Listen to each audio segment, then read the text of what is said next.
wants to tell us what's going on in the Howard 100 newsroom. Let's hear what's going on. They're always working on these interesting stories. They cover the entire universe. The universe of Howard Stern. What'd you do to your hair? It's different. It's all floofy. I like it. Oh, really? Yeah, it's more body. It's like a commercial.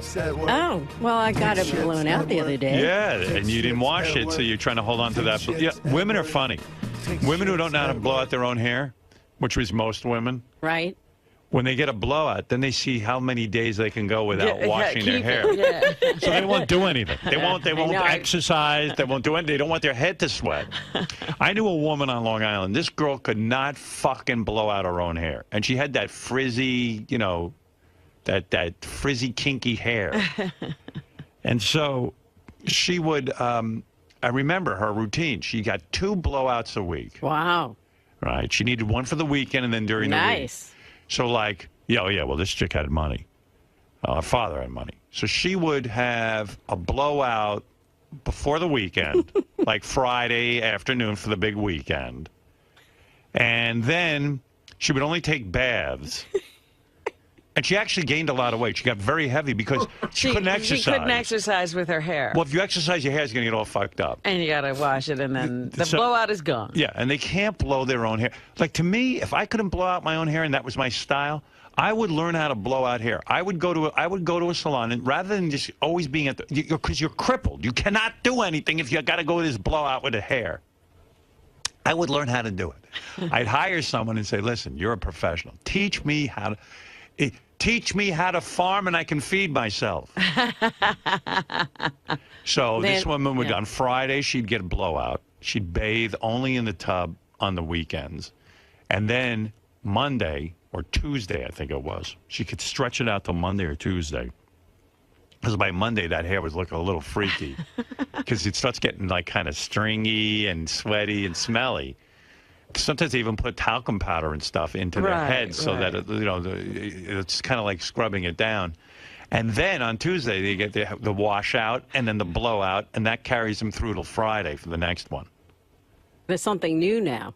What do you got? It's called the Brazilian blowout, but they put this chemical or this protein on your hair, and then you don't have to get your hair blown out for like 3 months. You can do it yourself. Well, what you're talking about, this Brazilian thing, I know about this. Oh. What is this? Yeah, I know a lot of girl stuff. I have daughters and things. And a wife. My wife's lucky. She doesn't have to, she's got straight hair. But this thing is some sort of process they put in your hair so your hair's straight. So you don't have a hard time blowing out your hair. Yeah, but it's not good.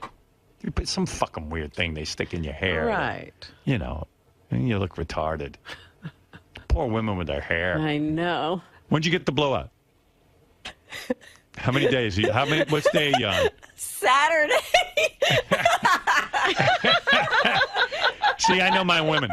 Saturday, Sunday, Monday, Tuesday. She's up to Tuesday. Wow. I'm trying to go all week. So you haven't washed your hair for 4 days? No, I'm really stretching it. It looks good. I get it. All right. Well, so good. What do you do? So you can't even exercise? No, I do. For some reason, I just put my hair up in a ponytail. It's okay. Oh, that's gross. And then I pray. You need to wash your hair today. Okay. Today's the day. I know you love your blowout. I love it. Why don't you go to a beauty salon and say to a beautician, I want to pay you. I want you to be my teacher. I need an hour of your time. They've tried. It's hard because the person who blows out your hair, they're standing on top of you. Yeah, there's a different angle. My daughter, Deborah, God bless her, she figured out how to blow out her hair. She can do it as good as any beautician. Yeah, some people can, but it's a difficult thing. If she comes back to New York, I'm going to give you a lesson. Okay. I'm not kidding you. This kid, I begged her to be a beautician. Really? Yeah. She wants something more. That wasn't enough. Not enough. If I could blow out the way she does, I'd be charging people a fortune. I'd get all these yentas on Long Island, and I'd blow them out 2 times a week. Oh, so you got a blowout. What'd that cost you? $40. Yeah. So you can stretch it. And that's on the low end, trust me. I think stretching it 5 days is a bit much. Well, I also have this cold. It's kind of gross not to wash your head. They basically say you should wash your scalp every day. Mm-mm. Yeah. No, Yeah. dries it out. No. They say it's just like you wash your face every day. Wash your scalp. I She don't doesn't use, wash her face every day. She's shaking Oh. her head no. Gross. I don't use soap on my face. That's why that date didn't work out Yeah. with that guy. I have such sensitive skin. I have to be careful with anything like that. Well, I don't know. Stretching that blowout 5 days is a bit much. I know. So when's your next blowout? What are you going to do? You're going to blow. What do you do? Like, do you have to time it out, right? No, I'll just do it myself, but it won't look as good. Oh, okay. Yeah, because it's nice. I can see Thank what you. I see what you're responding to. Frames your face nicely. I look her over.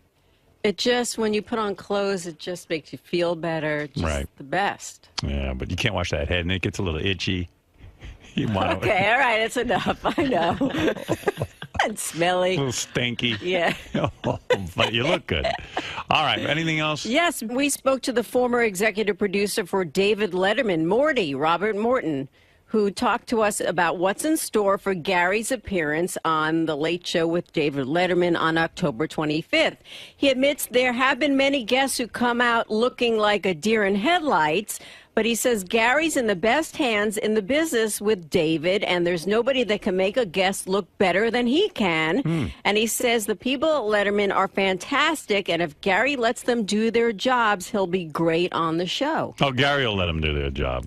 I've never seen Gary stop anyone from doing their job. He'll be fine. A lot of people think I'm being too mean to Gary. I was reading the email, and my world was rocked when you wrote in and said that I'm not being generous or loving toward Gary. Really? That rocked your world? No. I went on with my night, but I do read the email. I just want you to know that. Listening right now to the battle of two narcissists, Howard and Robin. They can't believe anyone would read a book by Gary. Have they ever heard of a memoir? I never said that. Do they even know? I did. Do they even know people who are not famous sometimes have interesting lives and write about them? And shockingly, those books get published and read. Sorry to burst your enormous ego bubbles, but you don't have to be a famous narcissist to be interesting. This one says, oh, my God, tell Howard to lay off Gary. He should be proud that Gary has a book coming out. Well, why would I be proud? What? I know I will buy the book as well as other radio fans. It gets harder to listen when he makes constant abusive comments to him. Of all the staffers, Gary is the most competent and normal. You hire such goofballs. Shall we name names? Sal, Richard, J.D., Benji. They deserve your rants, but it gets old against Gary. Just chill, Howard. And there were those who loved me talking about Gary on Letterman. This one says, Howard's rendition of Gary on Letterman was hilarious. I was laughing so hard the tears almost caused me to pull over. I wish I could see Howard's face. I heard it's priceless. Anybody who, with the free time to buy no less... Anybody with the free time to buy no less read that book needs to get a life. Whatever that means. I don't know. Oh, the guy thought I was funny. Love the Letterman and Gary stuff. Keep busting Baba balls. Well, you see that? People like it, too. Can you imagine what that's going to be when Dave sits him down for that in-depth interview? Dave, I got to tell you, I was late to work today. Did you hear that story? See, I called Howard. There was a big accident on the, what was it? On the Cross Bronx. Cross Bronx, on the Cross George Bronx. Washington Bridge. Yes. I'm supposed to be at work at 9, but I got there at 2. And you get off, there's a whole world out there you know nothing about. That's right. Black guy walking a dog. I was lost in the Bronx. Really? I feared for my life. I said, I'm never going to see my book premiere. Anyway, I was thinking about Gary's appearance. I heard a rumor that Gary is going to try and be funny on Letterman, and I think my advice to him would be, Be Gary. just be Gary. Don't try Yeah. to be funny, because you know where that goes. What does he mean he's going to try to be funny? He told somebody, I heard through that the he's grapevine, working on a routine? well, he wants to be funny. You know, he has a couple of funny ideas. I have some ideas that I'll give to the producers, but if they don't... I heard you want to be funny. Don't be funny. no, I don't want to be You funny. wanted my advice. I'm telling you what I told someone in private. I said, let's not tell Gary. Let him try to be funny, and that's going to be funny. Well, it's not me being funny, and it's a bit that if he wants to do it, You know A what I bit. mean? A bit. You got a bit? No, it's not a bit. See, Dave, you'll say, Gary, I understand you're producer of the Howard Stern Show. Then I'll say to you back, that's right, Dave, I'm the producer. Can you believe it with my big giant teeth? And then you're going to say, my goodness, Gary, your teeth don't look that big. And I'll go, Dave, what are you, blonde? You're going to tell me, what am I, blonde? No, blonde. Like when you can't see. Checking to see what time it is, how long it took before I made fun of you? No, I was checking. I was hoping Adam Levine was here, and I could go, oh, Adam Levine's here. I swear to God, that's what I got him under control. What is this routine he's working? What's the routine? I do a great Arnold Schwarzenegger impression. You want to hear Arnold Schwarzenegger? Here it is. Stay out of my way. I'll be back. Both. I'll be back. Now, like to hear me do Christopher Walken? Now, Gary's got some idea. He's going to do something funny. I Right. know. What is this? What's the routine you want to do with Dave? It's not even a routine. Yeah. Listen, this was a suggestion. You said routine. I'm more bit. I nervous don't know. than Michael Bit. Jackson in the daycare center. I was going to say, Howard 100 News did a story on if they made a movie of the book, who would play me. And they went around the office and they asked everybody. And I was just going to say, you know, you really get to know what people think of you. And Oh, I that's wanted good. To, and I wanted to That's a put up good the one. pictures of who they said because it was so ridiculous. I don't think you put up the picture. Just say Yeah, it. but just say. Well, some of the people you don't know, but if you saw a picture, Well, who did they say? Run this by. Listen, I've been pre-interviewed by David Letterman 65 fucking times. They hate when you put up pictures. Okay. Pictures never fucking fly. Dave doesn't know how to work with them. Dave gets upset. Dave doesn't want to show Then the them. bit doesn't work. Yes, it does. No, Go it doesn't, ahead. 'cause you won't I know- like this bit. You won't know who the people. Okay, one of them. Somebody Well, said that. name people we know. Mario Cantone was Okay. one. You're right. You need pictures for Pedro from Napoleon Dynamite. Right. And then there's a guy that's really odd looking who's married to that chick Christina Hendricks from Mad Men, but you have to see him for it to be funny. Then you got to get an ape. Like, just get a picture of a monkey. Well, actually, and then somebody suggested Sal in the Gary mask, which I think is funny that somebody just get a monkey. No, right. This So is the it's monkey just a that thought. attacked that woman in Connecticut. Yeah, the monkey who attacked the woman in Connecticut. He's still alive. You know, we were neighbors. Yeah. We were neighbors, you know. We both live in Connecticut. Wow. I like it. But that's not a bit, I guess. It's just No, I it's like a story. that. You could put up the Hall & Oates guy, too. You know? What do you think? Oats. I want Oates to play me. I think Dave will like that. I like that. Okay. All right, I'm down with that. Get the pictures. Hurry up. Start preparing. When is the appearance?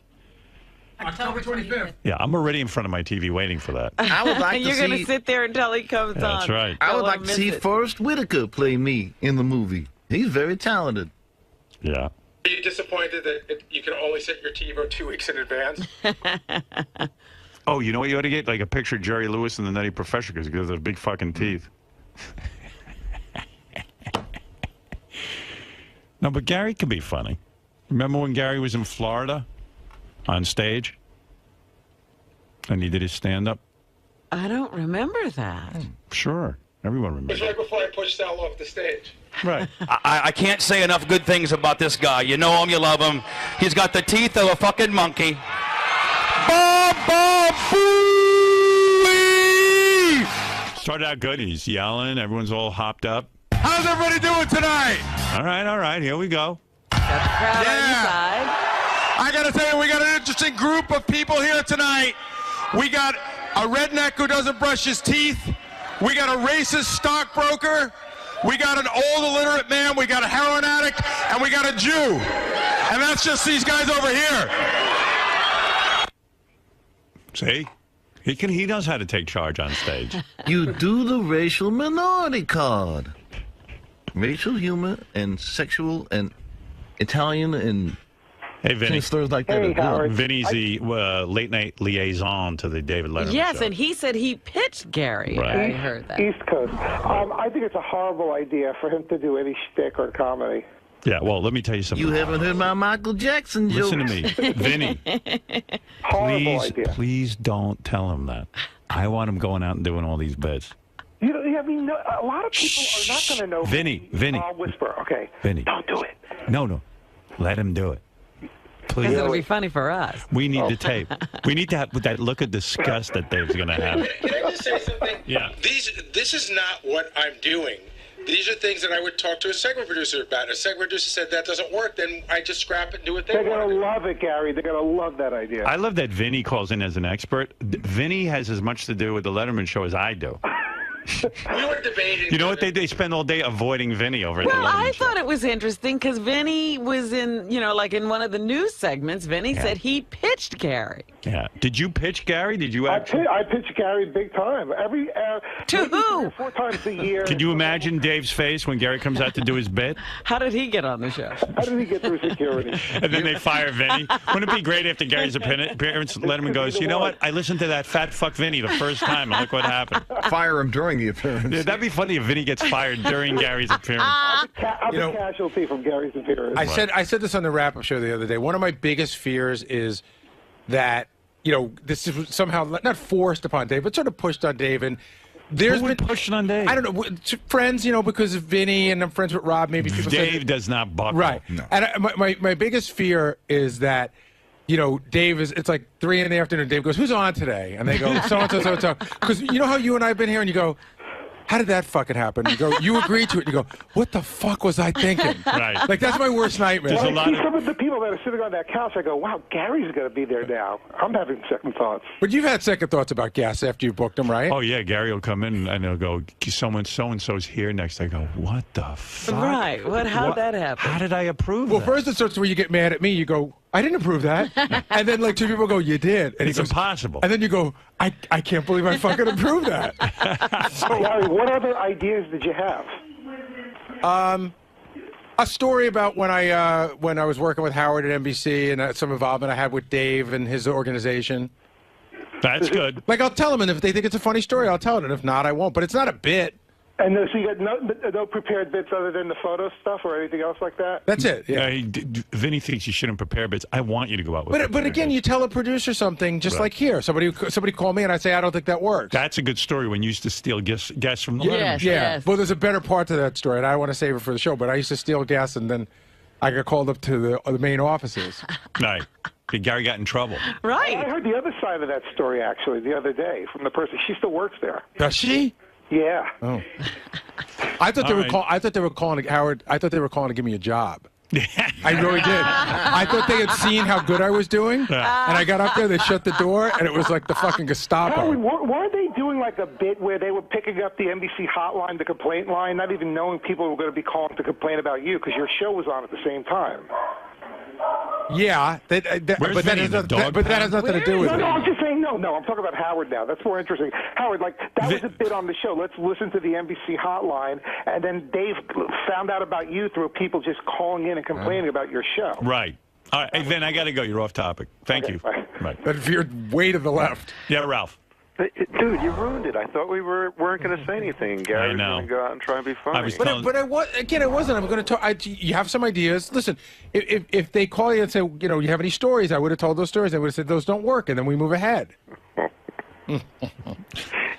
You two got into it yesterday, didn't you? Yeah. Ralph and Gary went at it on the wrap-up show. I was really fucking. good. I was feeling really bad about that, and I didn't think Gary was feeling bad too. I happened to go to the station, and we talked, and I don't know. Me and Gary, I start busting his balls and stuff, and then it gets like serious and takes a really wrong turn, and I didn't mean to get mean. And, Well, if you want to know the truth, like I'm with both of you. That way about Gary. Yeah, but I'm with him. both you guys privately. And like Gary, at least once a day comes up to me and goes, "You know what?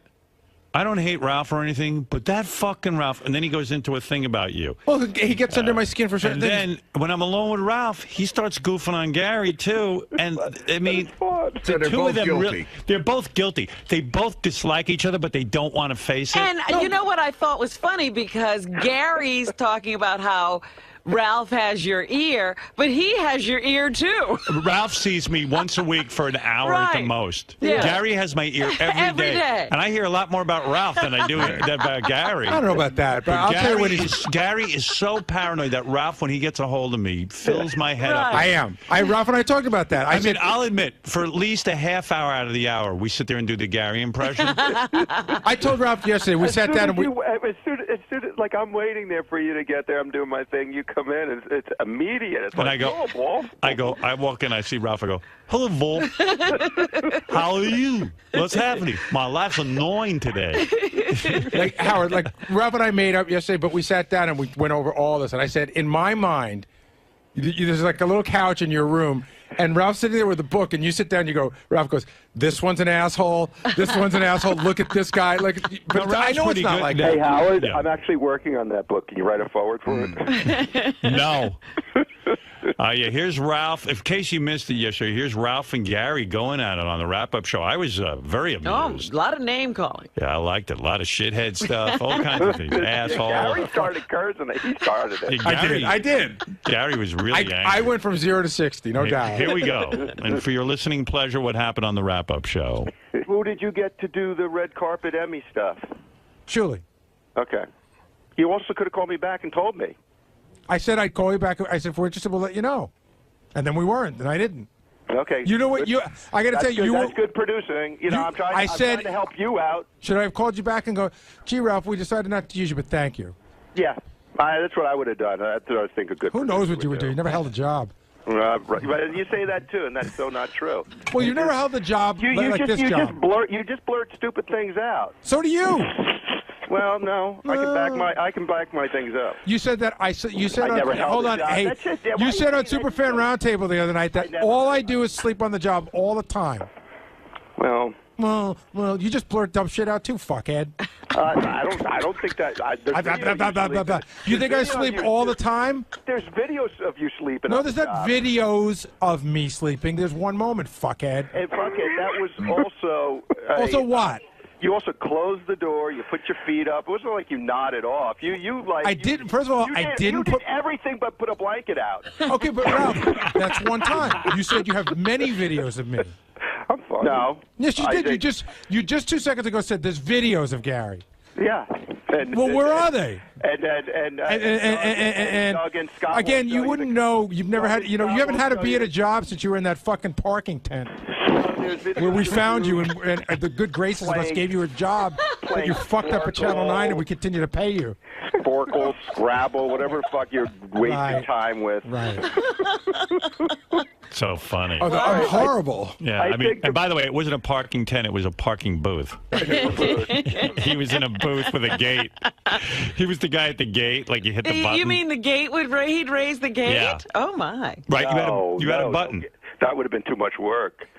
No, he just took the money. There was no gate. Right. There was somebody drive up. I'd hand them a ticket, and then on the other side they'd leave, and I'd take the ticket, punch it, and charge them. Wow. Yeah. You're no slacker. No. That was the greatest job. It was outside. I'd wax my car and hang out. These guys were going at it, man. Here's some more. Here they come. I love fighting. What is it that you do, Ralph, that's so important to the show? I know that you call and you tell us what we all. Hold on, Ralph, hold on. I know what you call. You call us and tell us. Hold on, I'm talking. I'll fucking talk over you, shithead. I'll talk over you. I'll talk over you. Okay. I'm going to finish the sentence, and then I'm going to finish this. Hold on, I'm going to finish the sentence, and then we can go. You can tell everybody here what they do wrong, including Doug, how he shoots his pictures, Gary, how he produces a show, Jason, how he runs the website. What are your major contributions? I didn't say I can do everything better than everybody, first of all. But you tell everyone how they do it wrong. Right. Well, when they do, I do.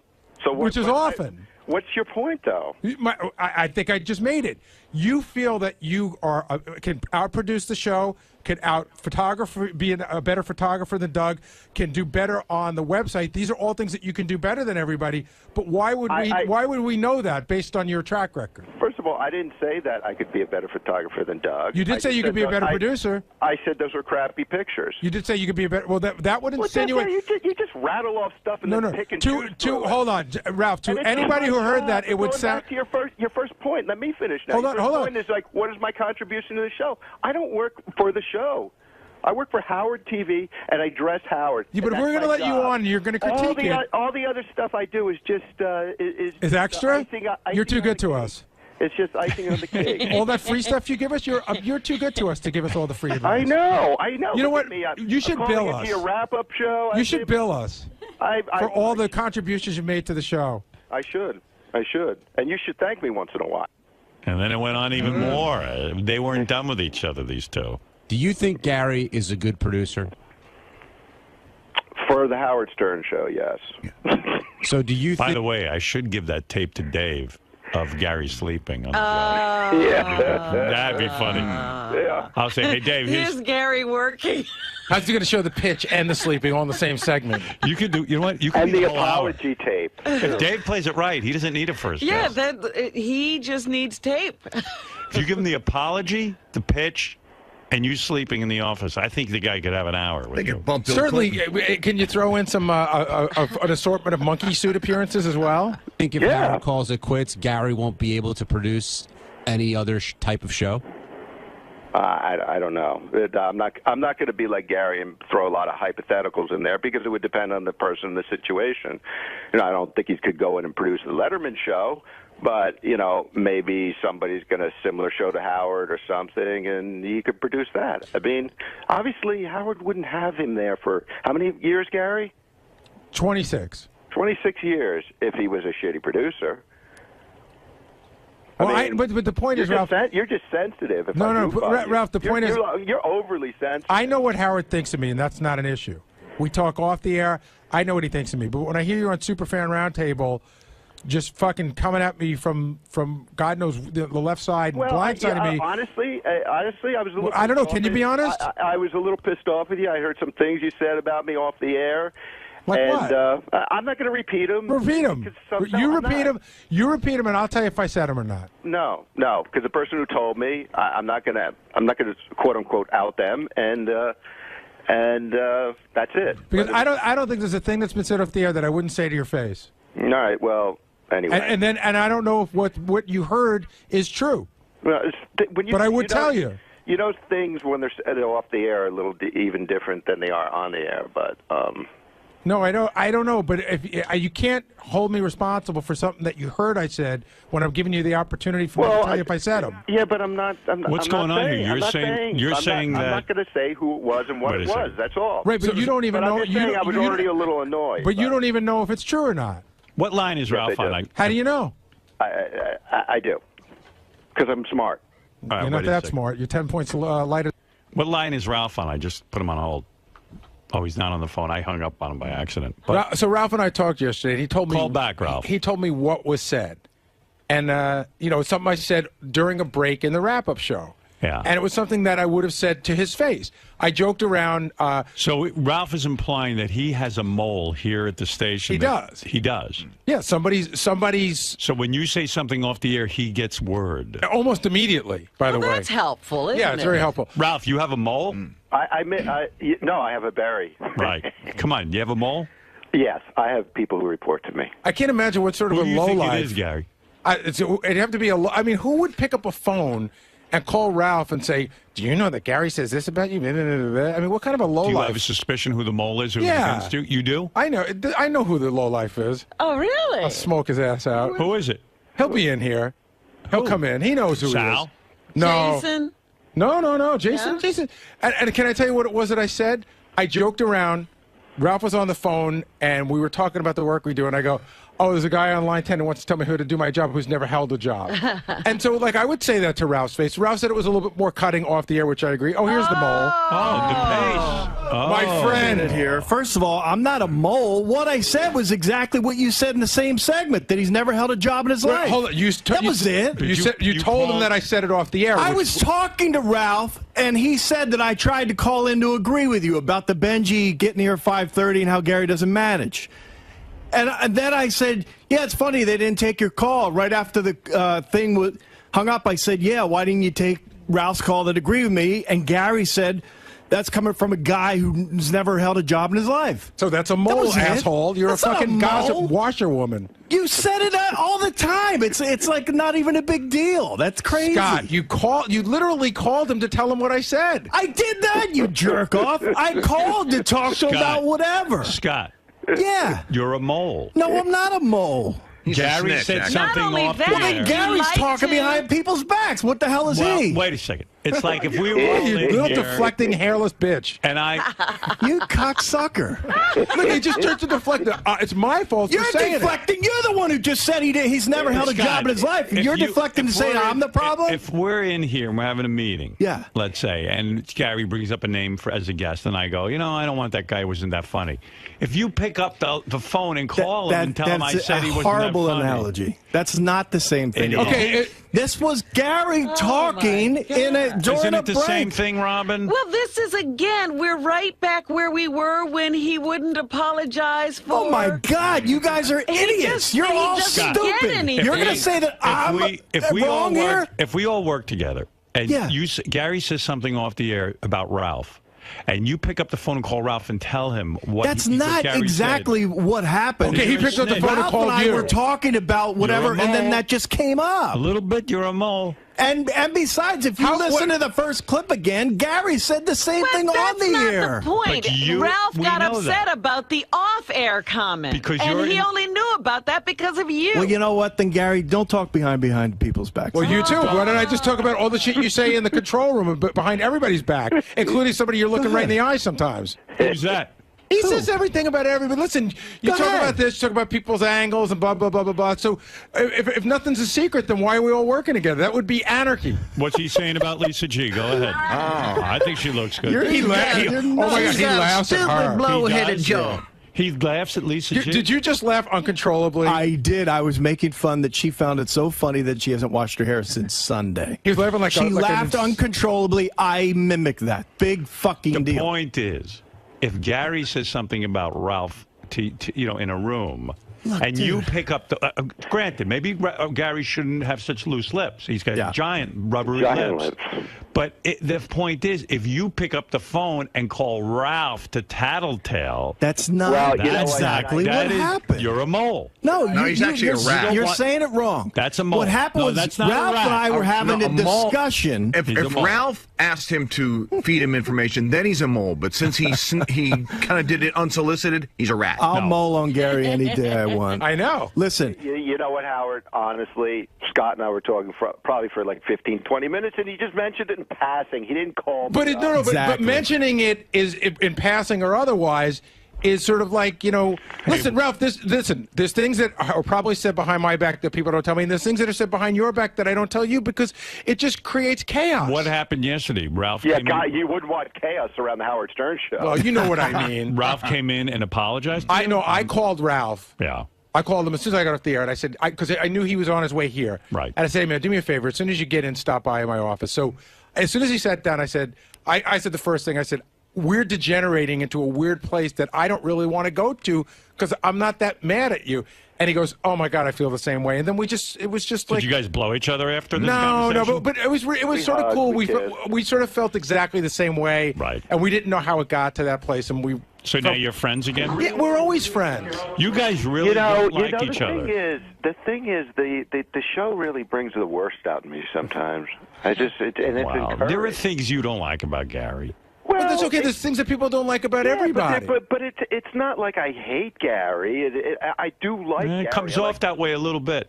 What's that? It comes off that way a little bit. I know. Well, yeah, because he annoys me sometimes. And, And he thinks Gary's a shitty producer. He does. I don't think he's a shitty producer. You do. Just admit it. I don't know what that. I don't know when you say producer. It's such a broad term. You don't need a quote-unquote, again, producer. You don't need somebody who's going to steer the ship for you and do all that kind of stuff. Well, that's not true, Ralph. In other words, some people need a producer. There's some radio people that the producer is more important than the talent. Where the producer says, at 8 minutes after we're going to do this, at 10 minutes after you're going to go to that, and the talent just listens. Howard really is the producer of the show, but he does need somebody to steer him and say, this is what's available. We got to do this at this time. That's right. You're a great producer for him. And I don't see anything wrong with saying that, you know? Well, you're implying that he But could've... that doesn't mean Gary doesn't have other talents. It's a backhanded you're compliment. It's not, though, Fred. Hey, by the way, is. as long as I got DePace in here, let's get it all off. Let's get it all off our chests. DePace has been harboring a very big resentment toward Gary. Why? That he hasn't brought up on the air. Scott DePace, our director, and you know, you should know about this. Well, this is where all of this fomenting unrest comes from. Well, is it going back to the sleeping tape? No. Okay. This is going back to, in your new book, the picture you use actually was taken by Scott DePace. I don't know that that's the case. That is the case. I went back, looked through my pictures. It's number 33 of 50, half of which were like pictures of lights and crap like that for our Vegas show. It's my picture. Okay, how much do you want for it? I'll pay you for it. And you didn't ask permission. I did. You know what? It wasn't as if I knew it was Scott and I didn't ask permission. I thought it belonged to someone else, so I'll pay you for it. I'd rather pay you for it, not have to deal with you, than actually have to fucking deal with you. I think you said that was priceless, that picture. Yeah. It's your Picasso. That's my Pollock painting. You realize How much for a dozen of those shitty shirts? I'll give it to you. Now you have, and now, you know, Gary's not only insulting you, but you could kill his whole book just by not giving him permission. He's really I sucking wonder your dick a little if I bit. took him to court, what would happen? Yeah. You could absolutely sue him and stop the book from coming out. That's right. You can prevent that. I'm filing an injunction. You're You know, giving... I did say that it was my picture. You And I should have really at least- didn't think it was. You should have checked into it. At least asked me. But I thought I knew where it came from. $5,000. Call the book company and tell them you want. I'd like to see the proof of that, by the way, too. He could just be breaking my balls. I can prove it to you. I actually have another picture I sent Howard right after. That's like same color. You can obviously tell same camera right after. Because there were a lot that of people moment. shooting that day. How do you know that one's yours? Gary, I remember exactly, and I looked at If you that want to go, picture. if you want to go to a photographic expert, I will let you. You're going going to give Gary the picture, aren't you? Yeah, Don't bust I told. Are you really harboring resentment? Are you really? Where do I go? Listen, I gave Howard I said, listen, I don't want shit for this picture, but Gary's wrong again. But it is my picture. He should have to do something, apologize to me for how he treated me. No, I apologize for using your picture. I apologize for using your picture without your permission. That's all you'll get You know, from to this me. day, when I drive up to the parking garage, he literally will start running so he doesn't have to walk with me. No, I don't start Are running. you two really? I talked about this It's the other day. unbelievable. Here's what happened. You don't want to talk to him. Such a baby. If Scott and I got out of the car, we used to get out of the car at the same time. Sometimes we wait for each other.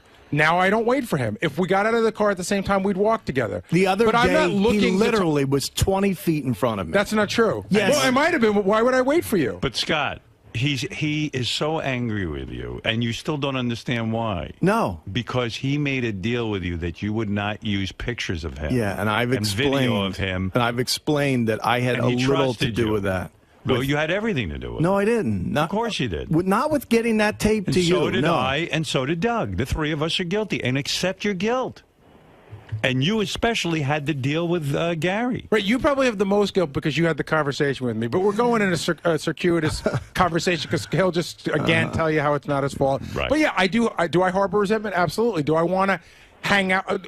Do we talk to each other? Yes. Are we working together? Absolutely. Has anything changed there? No. But do I want to be the kind of friends I was with him? I don't think so. Yeah. Friends you were. You know, everyone I tell the whole story to about this whole Gary sleeping thing, they all have the same opinion that Gary always didn't like me, and it was just this. But that's not true. You did. Listen, you broke a trust. Gary said to you, "You're not going to use tape of me while I'm off mic," and you said, "Absolutely, I promise you." And then you broke your promise. Scott, yeah, but you know what, Howard? Gary created a whole deflection around that. He put his feet up, he kicked back, and he went to sleep during a big segment. I mean, that was just awful. And he managed to create this other story, but make it about Scott. I didn't create a story. I took again. Ralph. This is why you get under my skin. So this is why Ralph gets under my skin. But okay, I never created a deflection.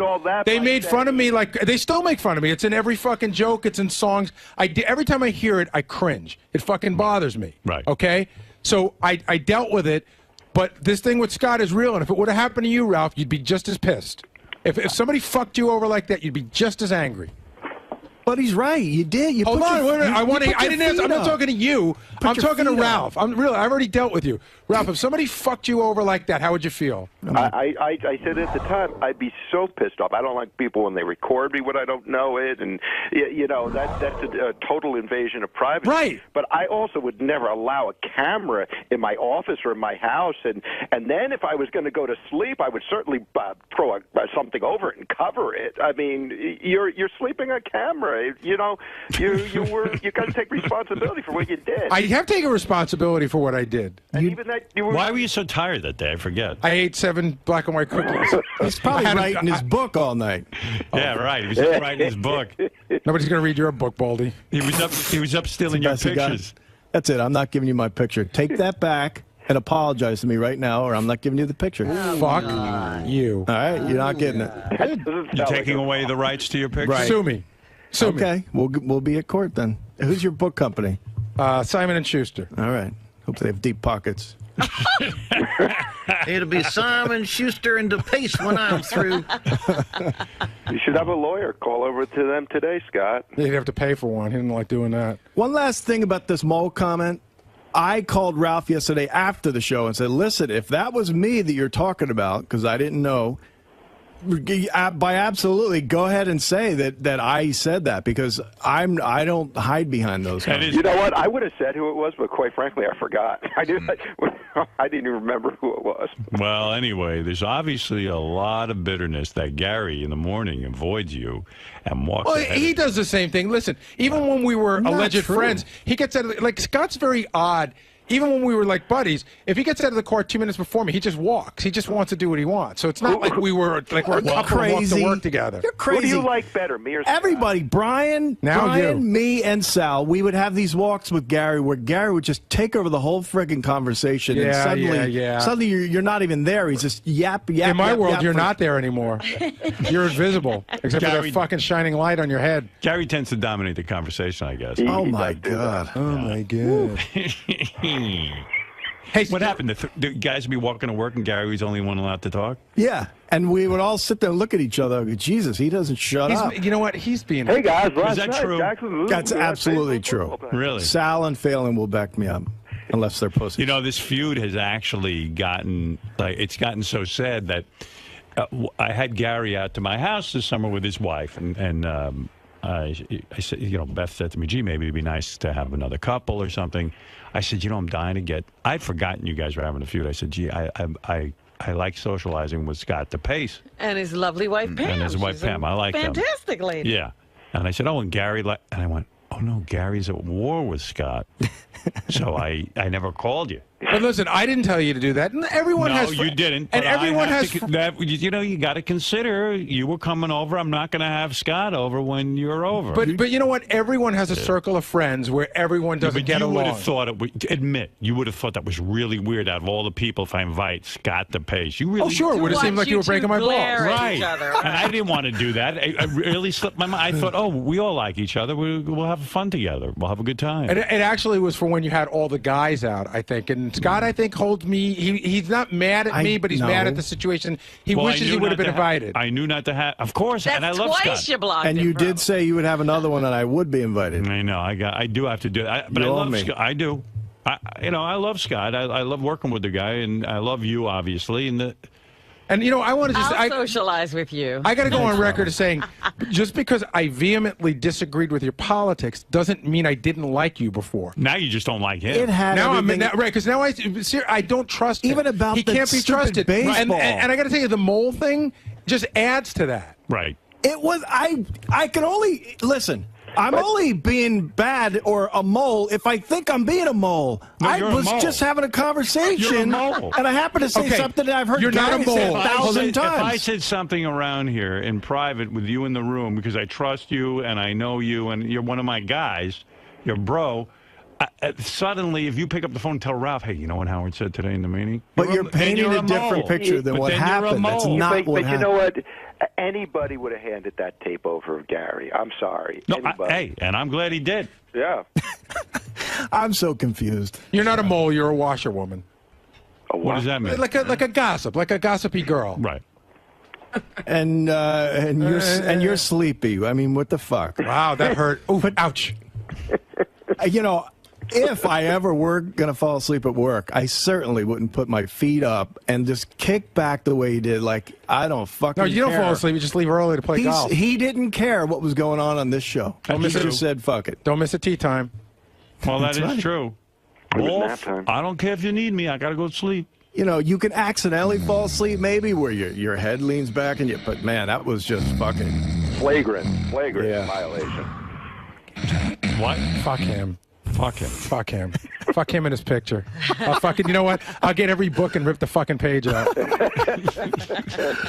right, if anybody gets Gary's book, what page is that picture on? Don't know yet, but send it to Scott.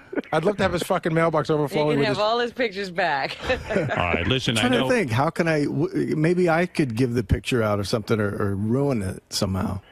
Is there any way to... I don't know, use your 121 IQ and go figure it out. You're a 122. genius. You were 121, dummy. Oh, yeah. Dummy. You two are too much. See, the problem is, Howard, you love people arguing too, and we all like to please you, so we all end up arguing. Hey, don't blame this on me. By the way, To that That's rationale. convoluted. That's convoluted. Wow. True. Scott, Gary, Ralph, continue Time for this. Gary's nap. He's got to go. All right. Oh, Oh, boy. Gary had to go to sleep, Ralph says. So we interrupted his nap. I didn't realize all the guys were like at each other's throats like this. There's a couple of guys here, yeah. Oh, there's more that I know about of people who Really? don't like other people. Oh, jeez. I don't even bring it up. Yeah, there's a whole thing. You know, you're at work. We forget this is work and that people, you know, aren't going to get along. I could make a chart of who likes who and who's on what side. Really? Yeah. It's almost like the mafia. You know, you have 5 different families. It's very cliquey around here. All right. Like, I always thought Jason and Will were like best friends. And they're not. No. That was a surprise to me, too, when I finally realized that they're not close. No. They don't even like each other. Well, Jason, I think, likes Will. Will doesn't like Jason. Right, right. Yeah, it's a whole thing. But that's not even a tenth of it. That's tip of the iceberg? Tip of the iceberg.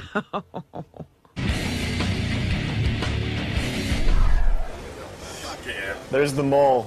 The mole. He said it 1,000 times. God, we've all said it about Ralph. No big revelation there. I mean, Jesus. So you just felt like it was no big deal because he said it already on the air. Yeah, exactly. I had called him, and I was upset with Gary for not taking Ralph because he backed up my opinion. So in the conversation, I said, "Yeah, Gary's an idiot. They wouldn't pick up your call." In fact, he said that you've never held a. That's coming from a guy who never held a job in his life. So what does his opinion count? That's why he didn't pick up the call, is what Gary said. So it totally made sense in the conversation. I'm not a mole, but fuck it, I'll mole against Gary any day of the week. Gary, so you're still obviously very mad at Scott. Yeah, I DePace. don't made no secret of that. Now, do you think you would be as mad about this mole thing if he didn't catch you sleeping? No, well, it's not about him catching me sleeping. It's about him breaking a promise. But if that didn't happen, it has a lot more. It has a lot more to do with his attitude after that. Sort of cavalier, like fuck him. I apologize. I'm not wrong. He's wrong. Fuck him. So yeah, that helps. Piss me off. But yeah, no. Listen, we're all talking all day long, and people say things about each other. It's, sometimes it's in the heat of a moment. So if that gives me permission to, every time I hear Scott talk negatively about someone, email them, then so be it. What's happening with this picture? Is he going to get it? No. I want the rights. I mean, I own it. So unless he makes good and somehow he better figure out how to make me happy or else it's mine. So he doesn't necessarily have to pay for it. He just has to apologize. I said to Howard originally, all it was I totally will give him the picture. I just want an apology, something on the air. That, half of it was in humor, but once he takes this angle, then fuck it. It's my picture. I want some serious cash. All right, we'll see what happens. All right. And now he wants something for this picture. Yeah, I called the guy from Getty Images called us. It's one of the biggest photo services in the world. The going rate for photographing a book is $80. I'll give him $200. So you'll be fine paying him for it. Sure. I don't need to be in his debt. No apologies for it? Because he said he wanted that, too. No. I apologize for... See, again, you would apologize if I knowingly took it from his book and said, fuck Scott, I'm just going to use it. That would require an apology. I thought it came from K-Rock, which Howard owned the photos, and so I unwittingly used Scott's photo, and for that I apologize. And for nothing fucking else. Scott, so I just talked to Gary. Yeah. And he said that he contacted a photo company, and the going rate for a photo like that is around $80. But he's willing to give you $200. $200? That's a fucking nice picture. Gary really wants that picture's perfect because it shows all the guys on the show. It shows Gary in some sort of position.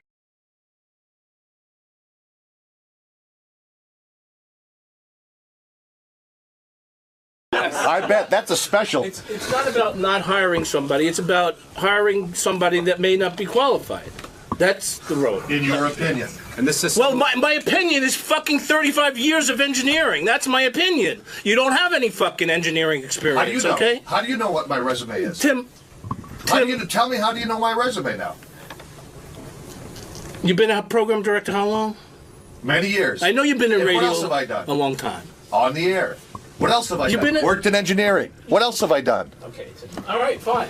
I mean, everybody's ganging up. Come on, no, you make an accusation. Come on, let's go. Let's go. Let's go. Come on. Bring it on. We just talked about it. Bring it on. You want me to bring? What do you want to fire me? I'm not going to bring it up. I want to discuss it. I'm not going to bring it up. I just brought it up. We discussed it. That's it. There's nowhere else to go with it. It's good, isn't it? What's the road they don't want to go down? Oh, I know all about it. I don't know anything. Let's that just put it sounds this intriguing. way. Scott was recommending somebody for a job. Uh-huh. And then when they didn't hire the person, he went berserk. Oh. Yeah. But what's great about that is Gary says don't go down that road, and then Tim in his management speech just picks up on it. Yeah. Yeah. You don't want to go down that road.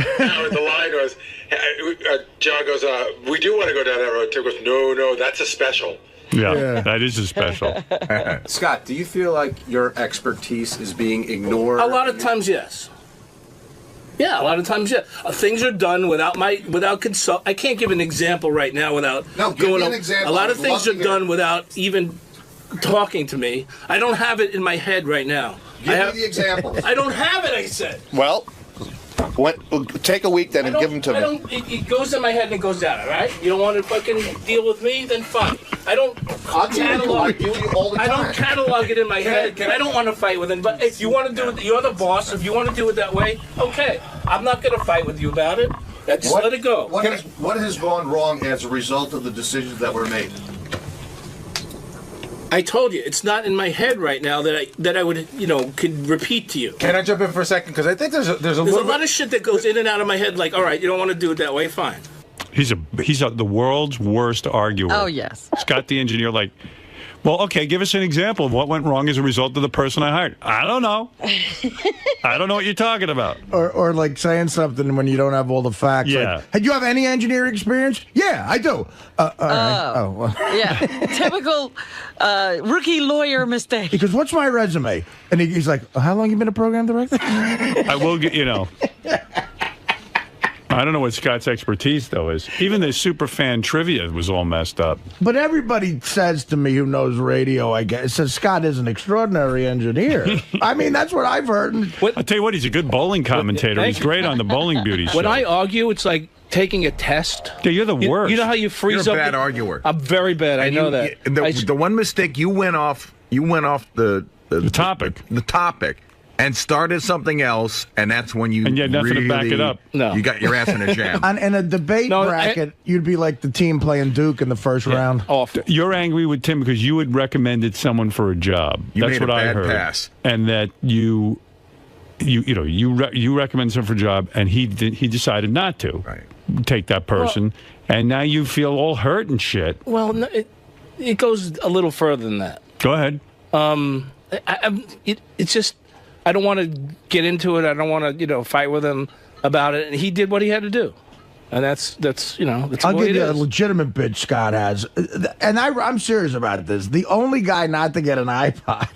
Like, I mean, everyone got one. See, you know? that's the whole, you know, subconscious thing, the iPod. That's why I'm really mad I at it. agree with you there. That's a little bit of a fuck you, but Here, listen to this. We were at K-Rock where you definitely felt you didn't get the respect, and we left there. And you were sort of deemed a pain in the ass. I don't think that's any surprise to you. So we came here, and I got to tell you, we walked in here with good blood, not bad blood, good blood. Everybody was happy to come here. You came here pretty happily. Everybody was happy to have you here. I got to tell you, and somewhere along the line, you're a pain in the ass to get to I'm management. not a pain in the ass. I'm not. That's how management sees you. I haven't done anything to be a pain in the ass. I got to tell you, my studio was designed all wrong. I got to tell you that. My studio was a pig fuck.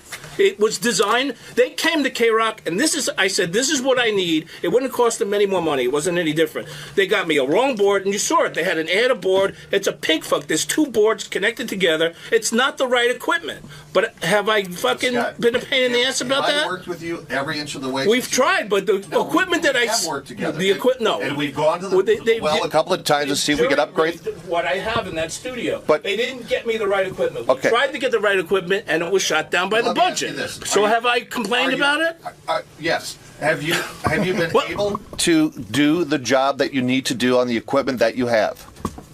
Yes, I've been able to do it, but not the way it should be done.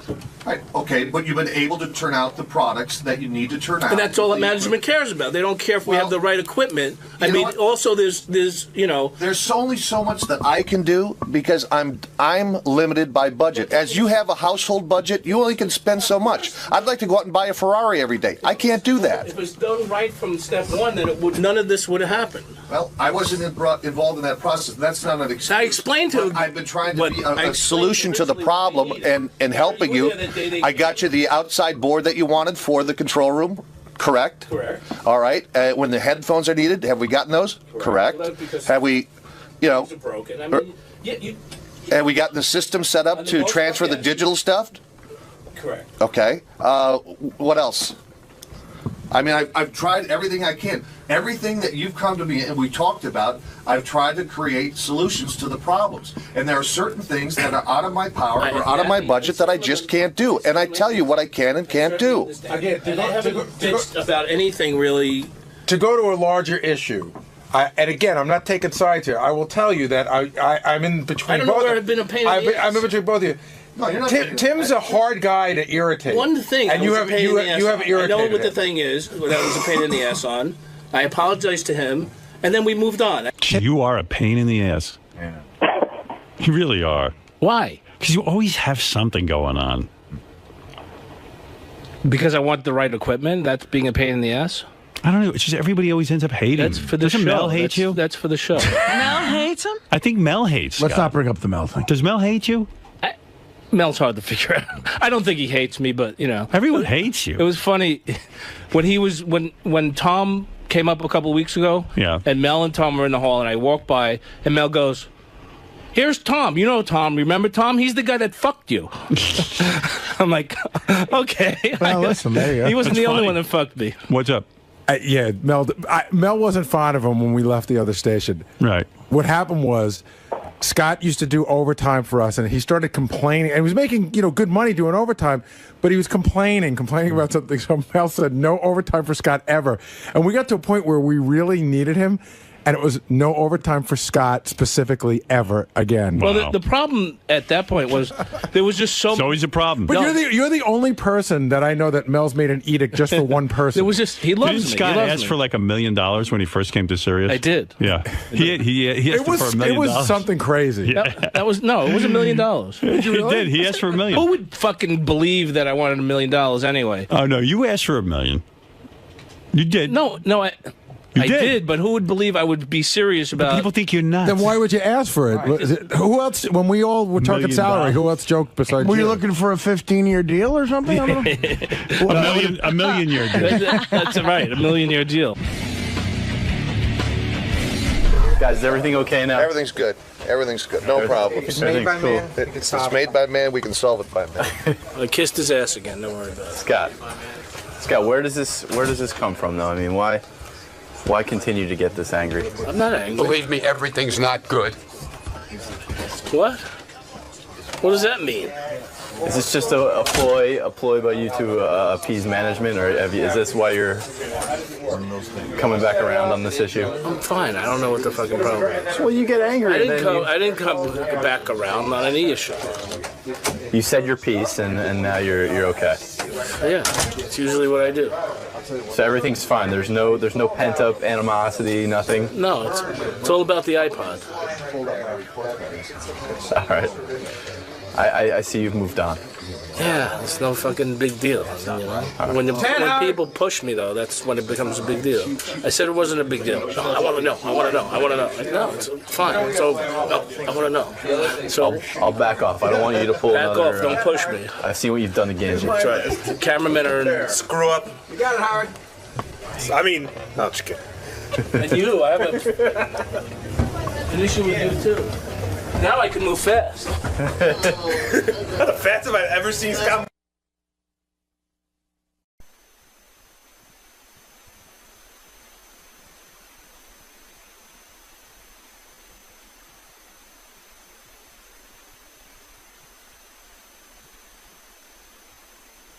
We'll return next week with all new serious shows. So for now, enjoy this new episode. And then the governor of California will be calling us to, I don't even know what he wants to say, but he asked if he could come on.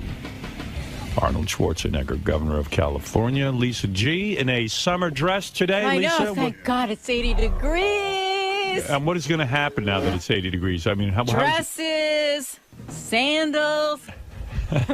You're really I'm so happy. Okay. Jogging in the park. Easy. Let's go.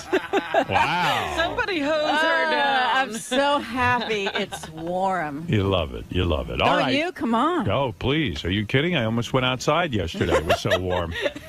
You know, everyone said to me, can you believe how warm it is? How would I know? I'm locked up in a cage. Yeah, somebody asked me, and I was like, I really don't know what the air feels like. Really? Come on. Well, I actually went to dinner with Mary McCormick last night, who is my movie wife. She's doing well. She's doing a play in Manhattan. I must go see her. So we had dinner together. She's in Boeing, right? I don't know. Is that what she's in? Yes. Is it about, she plays a German woman.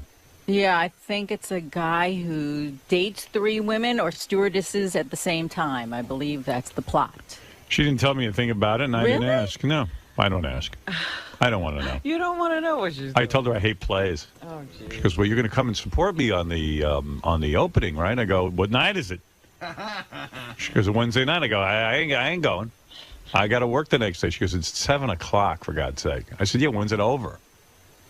Well, you could go to the red carpet is what she means. You don't have to say. Oh, really? Can I sneak out? When's it over? Yeah, what time's it end? I mean, honestly, that's American Idol night. It's a big night. Oh, yeah, I forgot. I'm just kidding. You know what? I said to her, I said, honestly, I don't get plays. I really don't. I said, who goes to them? get? Who sits at them? Who, is so anxious to get tickets to them? I go, it sounds horrible. And she, I think she left at that point. All right. Anyway, so what's going on in the Howard 100 News? So how sad is JD? A post on his MySpace blog reveals just how depressing things have gotten for him. The post was written the day of Artie's attempted attack on Teddy and states, quote, what happened was controversial. Some people don't even believe it's real. A lot of feelings were hurt. Lives changed because of it. But who would have thought that I would be the best dancer of the Stern Show staff? It's unbelievable, right? And then, of course, something happened with Artie, and my victory has been forgotten and or unnoticed. Oh, well. He blogs, JD? Apparently. Yeah. Wow, that's so sad. You know, blogging in itself is sad. It's like, come on, he's joking around. But blogging is so sad. I mean, what is it, JD? How is that a news story? That's like the most retarded thing ever. What, your blog? Yeah, it's not. Why do you I didn't know blog? you have a blog. What, Well, I mean, are you I like write Mike things- Angie? You need to be known. No. Well, You need, like, in other words, the time you get on this show is enough. Now you want your thoughts out there for everyone to read. well, no. I had an idea, and that was my funny idea of the day, and I did it. And I didn't mean for it to be like Howard 100 News. But hey, How JD, often do you blog? Not that often. who is it for? Yeah, like who is your core audience for that? Whoever goes to my MySpace page, How I get many like friend requests friends do every you have? freaking day. Doesn't it seem like a waste of time though to blog? I mean, Sometimes. like who are you writing No, to? dude, that's why I hardly do it. I Yeah, don't but why do is that important for you to blog? Like, what is it you have to get off your chest? Why I don't you go- had why don't an you go make a idea. That real- was an idea I had. Why don't you go make a friend, a real friend, not a MySpace friend? And like, Friends and go- suck. I mean, like he's writing down his thoughts. But he doesn't talk to anybody. That's why he needs to blog. Yeah. How many FRs do you get a day? Look at you. What's an FR? Friend request. Oh, friend request. How do you know that? I just made that up. I don't know. Is that a thing? No. All right, thank you, Jay. Yeah. Coining it. And your I don't know how blog. many friends he has. I'm glad I can help the news out. Now, but JD he thinks it's no big deal, but he likes saying how many friends he has Oh, he because he's got a does. shitload. Come on. How many do you have? friends? Go Well, ahead. I have like over 10,000 MySpace friends. Wow. But why do you blog? Do you want to Dude, create? It's not. Listen. What is it? What is it, when you sit down to blog? Like, what's going on internally with you? Like, you. I don't need- know. You know what? Sometimes, like. Are you a star? Is that what it is? No, I don't. Do you think it's important that people hear your thoughts? Sometimes, like, I think I just need to write something to write, and that's all I can do. What is the need to write? Well, I want to be a filmmaker, and I feel the only way I can sort of get into it is if I write, like, my first project. That's a And project, I writing- haven't really gotten to that point. But, Writing about Artie's blow up and how you feel about it. And but that you're a it's good at least dancer? writing something. I don't know. Creative writing. What do you think's going on, Robin, psychologically? Like, why is he writing on a blog? I think that he needs to have human contact. Yeah. And he's not capable of actually making a friend. Well, yeah. So he's talking to people on the internet. That's as close as he can get. But he needs to express himself. But if you're going to express yourself, like, why don't you write about cool stuff about how angry you get when hot girls come in the office and they don't want to go out with you? I mean, write about that shit. That's what I want to read. That. Well, you know what? people After would my go on MySpace got that read on site. the air, you know, Well- I have a conscious thing of everything being read on the air. So, But write about cool stuff. Like, do you want to have sex with Lisa G? not really, no. No. So write about that. Huh? Write about that. That's a line. I don't want to have sex with Lisa G. Why? You know you'd want Lisa G. You don't want Lisa G as your girlfriend? No. Really? No. You're so full of shit. No, I'm not. I'm not full of shit. She's an attractive lady. And she's gonna All dress. right. She just can be very, like, you know, very, you know. Annoying? Yes. Yes. Are you annoyed with her now because she did this story? Yes. Yeah. Like, how sad is JD? Fuck off. It Leave is me sad. alone. She's right. It's sad. Whatever. Who cares? You're blogging. You don't have to point it out to everyone. Jesus, I know how sad my life is already. It doesn't need to be pointed out by everyone. Why are you not announcing the Howard TV commercials? Hi, this is JD. Yeah. Howard TV. I want you to announce. Thank you. All right, that's the new voice of Howard TV right there. If Lisa G offered herself to you, if she came to you and said, look, JD, out of all the guys here, you make me the horniest, and I need a man. I haven't had one in a while. You would not want her? That would, maybe, but that would be a totally different way of how I see Lisa now. Lisa, is that ever going to happen where you go to JD and say, you make me horny and I need you to satisfy me? At the cookie No. party. Never. No, we're at the because cookie she party. has taste. Oh. Oh, see how sad he is? That's so sad. You said that once on the air already. Oh, my God. He remembers everything you said. It's like a serial killer. I'm like a parrot. Everything about me. He's a blogger, you know. I saw Teddy yesterday on the elevator with his lunch at Burger King. And I said, "Do you go to Burger King every day?" He goes, "No, I'd rather have McDonald's, but that's a far walk." And there's a McDonald's like a block and a half away. It gets busy there, God dude. forbid you should get in the sun, but I Is said, that "What?" Teddy or JD you're talking about? JD. Oh, you said You Teddy. said Teddy. I did? Yeah. Oh, my God. Oh, yeah. No, I saw JD with the Burger King. Oh. Substitute everything I just said about Teddy with JD. And I JD, really... you won't walk to McDonald's? Listen. It's like it's a McDonald's like right on By the way, Artie doesn't believe in talking about other people on the air, but he saw you going to McDonald's. No, but seriously, why can't you walk to McDonald's? You won't walk an extra block and a half? Sometimes I very rarely do it. It's like He's getting heavy, right, Art? Fuck off. Fuck you. Leave me alone. It's not that he's heavy, it's flimsy. he's doughy. Yeah. I'm very doughy. Whatever. I'm jiggly. I'm at least constant. No, but I did I felt bad because I said, "What is your day?" So you leave here when? He's calling me like 3:30. And then he goes right to that apartment and he sleeps until he has to come back here again. He has no life. That's right. That's why he's my favorite. That's why he's my favorite employee. But that's why he's blogging. Can you do push-ups and stuff, or are you too weak? I did like 5 push-ups one time here. You know, but you're thin and you're in your 20s. You should be able to do more. Even I could do like about 20 at that point. I don't know. All right. Thank you. Can I leave now? No.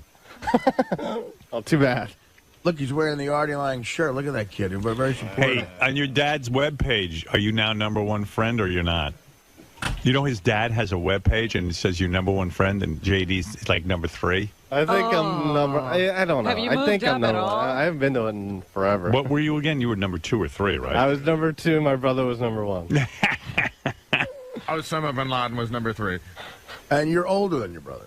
Yes. Oh, my God. Because it was JD, you could say, "Look, you're my firstborn." You know, that's right. I think I know why JD blogs, Howard. We sort of figured it out. We got it. So he does his blog where he talks about how miserable his life is, and then everybody writes him to cheer him up. Oh. See? Let me see. He's getting interaction. So I decided to go to a birthday party for someone. Oh, my God. A friend of a friend. And if you know me, it's rare I even leave my house. If you know me. Look at this blog.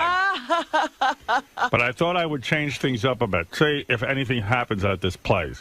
It's all angry. Maybe I'll meet a girl or get a number or something. More than likely. Isn't it more than likely? What did he write? THEN. Oh, yeah. More than likely. He's blogging. I don't know. I'm a filmer. I don't know. I would have sat in a corner watching everyone else dance, but hey, at least I went there. So I go to the China Club. Oh, this is where they didn't let you in? Oh, they didn't let him in. So I got in a cab and went home, and now I'm going to play my PS3 till I pass out. What's a PS3? PlayStation 3. Douchebag. Fuck you. You play chess. Leave me alone. Lashing Now out. people write back. That's brutal, JD. It has happened to all. It has happened to all us at one point or another. Enjoy the PS3, John. Man, that is like, you know. Oh, man. This one from a girl. Sucks you had to pay for a cab for nothing. Next time, bring me. The tits will get you in. Why don't you call this broad? Yeah, What did about you that? call her? Probably Did you lives like in contact her? freaking It's probably what? Arizona or something. There's a chick who said she wants to come out with you. Heather Whiz. This guy goes, that sucks, but don't give up on the nightlife because of it. Rachel and Jake. All of JD's friends write back and tell him he's not a loser. It's okay, JD. Thank you. Fresh Kid Ice. I used to sit in the corner and watch everyone thing. I used to do that. I soon came to realize that the people I was observing, the people who thought they were cool, were not the kind of people I wanted to be around. Conversely, these people were utterly lame and shallow. Yeah, right, asshole. Arrogant. You only wish you were part of that crowd. Why even put yourself in that situation? Playing games until you pass out is perfectly fine as long as the games aren't shitty. Exactly.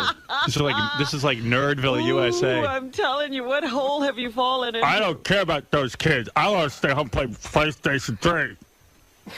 Who wants to be them? Fuck all those cool kids. Fuck all those kids getting laid. I don't think Play it's games till you pass out. I like staying home and passing out with my PlayStation 3 and staring at the crack in the wall. Don't play shitty games, that's all. I don't think it's such a bad thing that he's writing this. I just don't see how this is going to get him to be a filmmaker. Yeah, his blog. I mean, you got to write a script. I know. But I've got to write something. You know, he hasn't sat down to write the script, and he just feels that, he wants to exercise his writing muscle, Artie. I'd publish a book, JD's blog. I would call it an unsuccessful life. Yeah, Ralph. Oh, my God, Ralph? Excuse me. Did Artie just say that he could do 20 push-ups? He said when he was 20s. his age. Oh, I thought. And I could probably do close to that now. He could do it. He did them recently. He's a strong man. I did 22 recently. Yeah. Trust me, if you saw him run out of this room after Teddy, the guy's not weak. Hey, speaking about that and promos and stuff, did you hear the promo for the replay of the Artie thing? No. I think they're sort of glorifying his. They are. Tim came in and goes, plug the fact that we're having the big Artie weekend this weekend. Big Artie Blowout special. I mean, but Tim came in with corporate orders. He went, they got to pump up the Artie Blow-Up. Come on. Doesn't that send the wrong message? Yes. Yes, we love sending the wrong message. We've been sending the wrong message for the last 30 years. It would be really great if he got his hands wrapped around his throat. That'd be the greatest moment ever. I mean, well, it would have been higher ratings, yes. All right, thank you, Ralph. All right, there you go, Ralph. Right, Ralph worried about society. Ralph worried about society. Well, you got retards like Sal around there. Now he's probably going to go in. Who knows? That's right. Thank you. Retards like Sal. I got retards like you running around, Ralph. All right, JD, good luck with your blog. Sounds like you're onto something big. Oh, yeah. Yeah. Imagine him sitting at that computer thinking of shit to write. What's your next blog about? Do you know? It's going to be, I don't know. You do too. No, I don't. What? Something I'm not going to blog anymore. Well, Something has to it's going to be happen fuck before you- everyone like Scott. Oh, jeez. In 12 years, when I officially get my website off the ground, JD at gigs, he's doing a video blog. JD, where he talks. Well, no, I haven't really been doing that. Because he wants to be a filmmaker. Hi, this is a video blog. Well, what are you going to do? You're going to have some sort of voiceover on it. You're going to talk to the people, interview the people. Yeah, here and there. It was just I thought it was just going to be like a lot of backstage stuff and whatnot. We sent that JD to that. What was it? Night of Too Many Stars. It was Night of Too Many Comedians or something for Comedy Central. You want to hear him interview people? Yes. All right.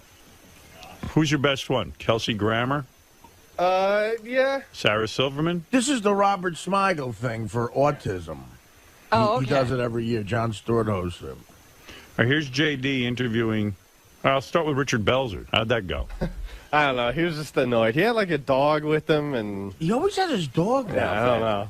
The dog. It was funny. The railing almost fell on the dog. Who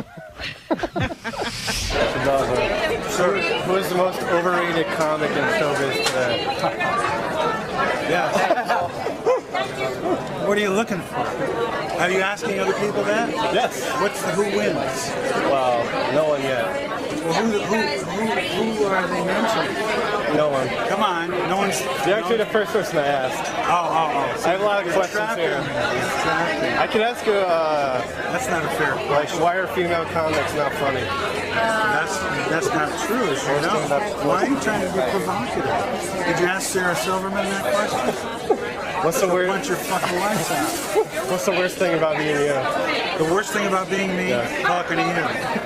Describe Howard Stern in one word. Genius. Thank you very much. Okay, buddy. Nice to see you. Richard Belzer, good guy. Anybody who calls me a genius is a good guy.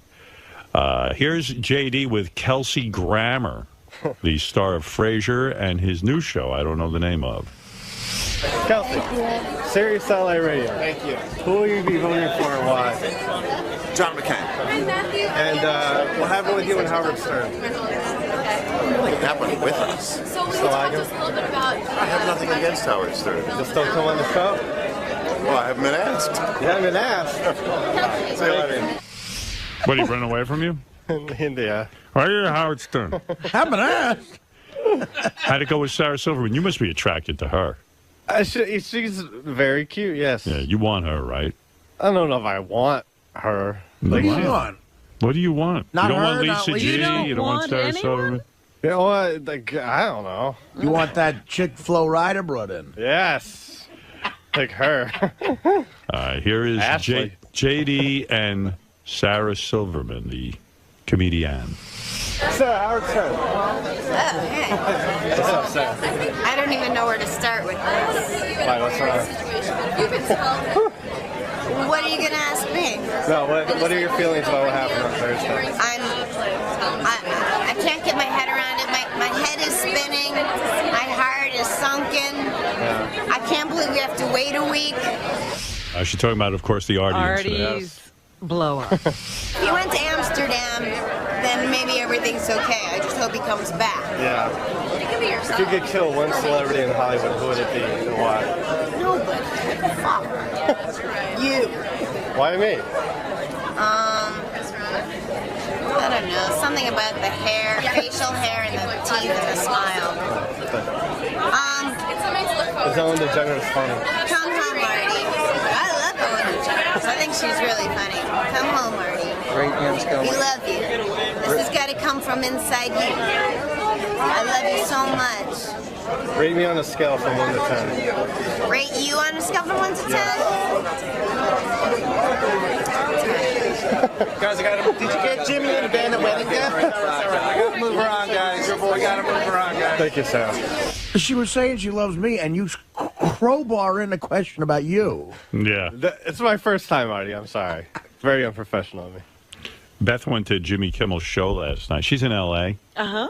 And I said to her, like, why are you not coming home? Like she was, she had some business to do there. She wrapped it all up, and I said to her, I go, like, why are you hanging out today? Like she goes, well, my flight's first thing in the morning. I go, yeah, but like she was going to dinner with Jimmy and some other people, and going to Jimmy's show. Jimmy's show's a party. In the back by the green room, they have a big bar. Oh, great. People go to. You know? I go, what are you? What are you, Party Central? I was thinking, I want to in L.A. I'm marrying you. That's what I'm talking about. I need service. Where were they go? Were they going out like a full night? Of Yeah, like, they were going out. I never heard from her again, so it must have been a good night. I hate that with a chick. I'm like, I hate not getting the update late because your mind starts wondering. I'm like, come home and watch me play chess. Come home and watch me blog. Let's see. Oh, Senator Robert. He's not a senator. Who? It's Robert F. Kennedy Jr. He's not a senator. Oh, whatever he is. I don't know. Yeah, Richard put that in. I think Richard thinks he's a senator. I think I told Richard His that. father was a senator. Right. He's something. No, he's Robert Kennedy Jr. Okay. He's not anything. Dude, I don't know. He's an You don't know that he's not a senator? I at least know his name. I don't know his like professional status. Fucking retards all working here. Sorry. I just have one quick question. Do you support the merger between XM and Sirius Satellite Radio?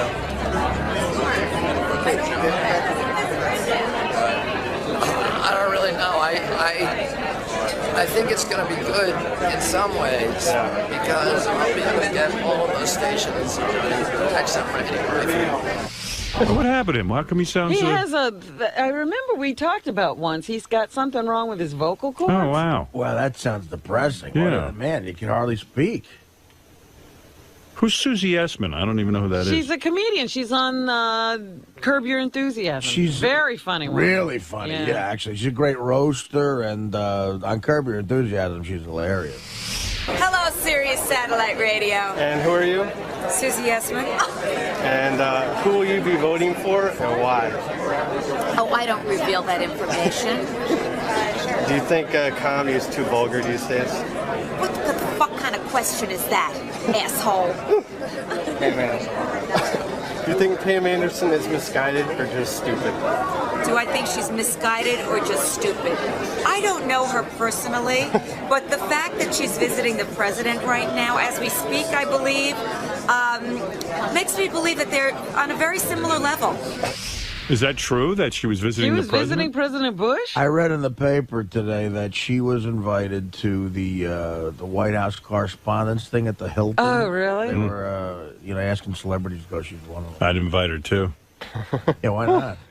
Well, I can't. She's 40 now, though. So. Why is Richard Simmons having such a hard time finding the right woman? Because he's gay. What kind of stupid fucking question is that? Are you a fan of Howard Stern? You know what? I like Howard, yes. Describe Howard in one word. Funny. Thank you very much. Okay. Mary McCormick told me last night I look really good. I told you, you developed a look that works. Yeah, that chick, Susie Essman, that was a little taste of it on that Curb Your Enthusiasm. She plays Larry David's manager's wife, and she just screams vulgarities at Larry David because she hates him, and their dynamic together is so funny. He looks at her like she's a monster from outer space. He's actually afraid of her. Yeah. Was Triumph the Insult comic dog funny with you? I haven't heard it. Yeah, he's fine. Sirius Satellite Radio. Howard, what's going to happen? Oh my God. Oh fuck, man. I heard it go down with 30. Oh fuck, man. Here's my theory. I think it's Sally's behind the whole thing, man. What a fucking asshole, Sally. But you know who really pisses me off? Fucking Richard, man. Where the fuck was he when Artie needed help? I'm just going to keep talking to myself and pretend that Howard's listening. What do you think about... I have imaginary conversations with me holding the phone and Howard and Artie listening, man.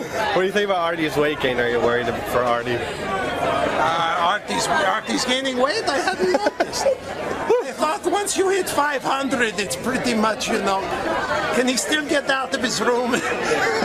Barely. Or is he one of those guys who, that's what I want to see. I want to see, him do the show from his bed, and not be able to, be one of those guys where he's completely bedridden and has to be hooked up, to a microphone, and I got nothing. Describe Howard in one word.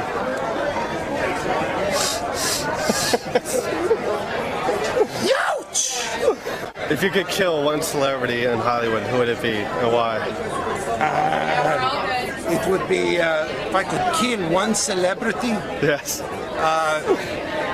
Well, it depends on what you consider a celebrity. See, on Howard's show, it's basically any fucking idiot who walks off the street is a celebrity. So, you have to give me a realistic... Like A-list, movie A-list, stars.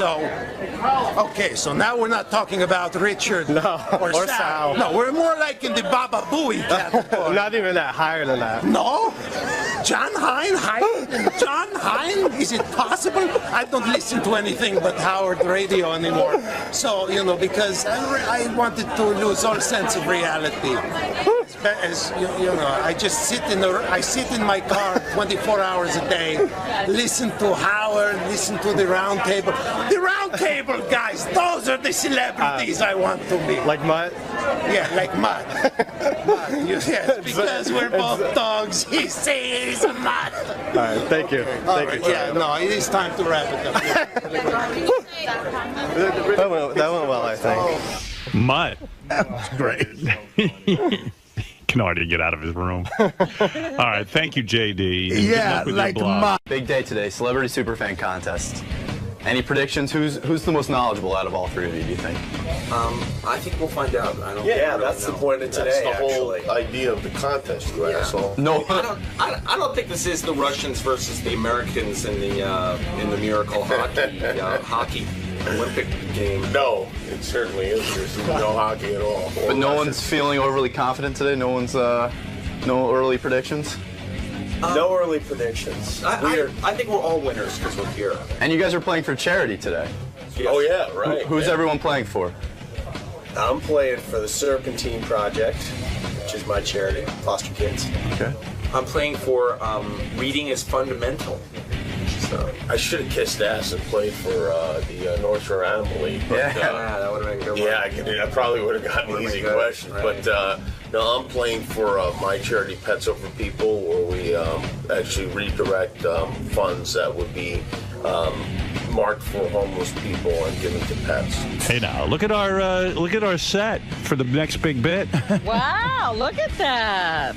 It is the first Celebrity Superfan Contest, Howard Stern's Celebrity Superfan Contest, brought to you by Sonos. We even have a sponsor. There's a $5,000 prize. Each of our celebrities, Jeff Probst, Jimmy Kimmel, Jerry O'Connell, are all playing for their charity. And won't it be fun to find out why they picked that charity? Yes, and also it will be interesting to see just how much they really know. That's right. The guy I thought in the beginning is going to win this. And first of all, let me say hi. Hi, Jeff. How's it going, Howard? Good to see you. Jimmy, good to see you. Hi, Howard. Hey, are those guys coming through one channel? They sound strange. Scott, do you have this set up right? I think we have like $8 microphones here, so yeah. Mine actually says Tandy on the side. Actually, I think you're coming through both channels. I think we're okay. Yeah, they just sound strange. You just sound strange, but maybe that's your voices. I don't know. Could be. Jimmy, hi, and Jerry, great to see you. The guy that I thought was going to be the favorite here today would have been who? Jimmy Kimmel. Thank you. Because I know he listens religiously. But I know Jeff listens, but sometimes I think, well, he's out on... Something sounds weird, Scott. Like this wasn't tested properly. And you sound weird now. Yeah. There's a lot of noise in the room. Well, because I think those mics, and it's probably picking up the ventilation. I don't know, but this is typical. We should go home. Did anybody... Artie's right. Did anybody really test this out, Scott? Yes, we did. Did you listen to it? Oh, no, why would I do that? Did anyone actually talk into the mics? Yes, we did. Scott, are you showing off for them by fucking up? It's like I'm in my car every morning. I love being able to see the visual. All right, it sounds a little better now. Jeff, I'm going to try and muscle my way through this despite the technical difficulties. It sounds like we moved this contest to a new location. Jeff Probst, the host of Survivor, going into its 11th season, maybe? 17th. 17th. Wow. We do 2 a year. It's a little misleading. He's in one channel. He's in one channel. Scott, I want to fucking strangle Scott. you. This is important to me. My audience. Is this part of the game? This is part. Yeah, I'm in one channel also. Yeah, you guys are all in one channel. Oh my goodness. I just want to kill myself. Shall we have another break, Scott, so you can get this straightened out? Do you want us to break, Scott? Motherfucker. You're now seeing it. It sounds pretty good to me. Great. Oh, it sounds awful. Okay. It sounds awful to me. Scott, do you get nervous when this happens? Do you start sweating, or are you so used to it by now? You're so in one channel, Jeff. It's not even funny. It sounds like he's talking in a tin can. And you know what? I know these guys didn't test out the mics. I know it. They're How lying does this to me. happen? This is what I wonder when I listen at home. I like everybody. You think this is a huge show, and you wonder how can you not get it right, Scott? Now he got it right. What did you do? What did you do? And you know what? We would have gone through the whole bit. He never would have hit that button. It never would have gone. I swear we checked it yesterday. You're fucking lying. Yes, bring in Evan and my intern. All three. But why was it? And you don't even notice that it is coming through one channel. You didn't even notice. How could you be the engineer and you don't notice? How's that possible? How is it possible? I thought it sounded pretty good, Scott. Yeah. Jerry, you're not understanding something. He's the engineer. So I start the bit, and I'm going nuts. And I look over at him. He would let the whole bit go like that. He would let the whole bit go like that. Well, he's Scott, and he's learned. You've reinforced that there are no ramifications for this over and over and over again. On the Jimmy Kimmel show, would you fire him if he had repeatedly No, it'd up? be the same thing. Same situation. Do you have trouble firing people? Oh, yes. You do? Oh, yeah. Nobody ever gets fired. I really should fire him. Nah. It's funny. Let's take a vote. Scott, the jury has spoken. The tribe has spoken. The tribe has spoken. No, I'm with Kimmel, though. You can't fire him. It is part of listening, and it's amazing every time. It is amazing that he fucks it up every time. Over and over and over. It's his thing. It's like his A or something. Here is my analysis on the game. Let me get back to this because I'm excited about it. Jeff Probst, the host of The Survivor, who is, of course, in his 17th season, as he pointed out, A lot of times he's away and he has to rely on tapes. Now they have the internet, but there were times where you have some spotty holes in your history of the Howard Stern show. True. All right. Jimmy is pretty good, except for the NBC years where he occasionally heard a tape or something, right? Right. Okay. Yep. Jerry, though, I have a feeling, could take this whole thing. He regularly leaves voicemail messages for Gary and for the guys about stuff he hears on the show. He has a vast command of this, and you've been listening for a very long time. Well, I think my benefit, I don't want to boast, but I'm from the New York area, so I was around even during 92, the 3 days. Yeah. I'll tell you how good Jerry is. Jerry missed 30 minutes of the show on October 15th, 1987, and immediately got a tape of those 30 minutes. Actually, Jerry told me in the green room he doesn't listen much at all. We're going to find out. All right, Jeff Probst. Getting in your head. 17 seasons, and I now notice they've made you a producer on the show. Did that mean additional monies? No. It did not. No. Why did you want to be a producer if it meant no additional money? I really didn't want to be. Burnett just gave me the credit. I see. Kind of from the beginning, we've all had the same role. Everybody contributes. And in the beginning, CBS was very much against their host having anything to do with a producer credit, and Mark just gave it to me later. Is it true that when you got the job on Survivor, you were down to your last $5,000 in the bank, and that, in fact, you were almost broke, and this was a lifesaver in your career? I had just under 10 grand. Yeah. Just under 10 grand. And now you are a multimillionaire who regularly dates the girls on Survivor. Not regularly, but did. By the way, have a good-looking long batch this season in Micronesia. Yeah, we got Very lucky, attractive. and they stayed long, which is always a plus. That was a good episode on Sunday. Artie recently estimated your salary at. Artie, what did you estimate it at? I did? Yes, we were on the air and you said Probst must be worth, and then you came up with a figure. Oh, no, I said at least 100 grand an episode by now, right? I don't know how many episodes they do. How many you do? Oh, more than that. They send him to an island, for God's sake. But he's in there. I won't lie. Really? It's good. Wow. They've been good to me. Well, with the producer credit, does that mean now when it goes into syndication? Nothing. Nothing. Nothing? Reality's not. It has no. It's a completely. There's no union. So is that just for pussy or something? But you know what? Reality doesn't really have a life in syndication. It's Well, hard. they have that outdoor channel Yeah. now. There's places for it. They sold Survivor for a pretty good chunk of change. They did? Yeah. I didn't realize that. Sure. And you don't get a piece of that? No, nothing. But I'm not complaining. So what happened? You were dating one of Julie. Julie. Right. 3 years. Yeah. One of the chicks from Survivor. Yeah. I knew that was going to end in a disaster. Really? Why did Why? you know that? Because it's the same as an on-set romance.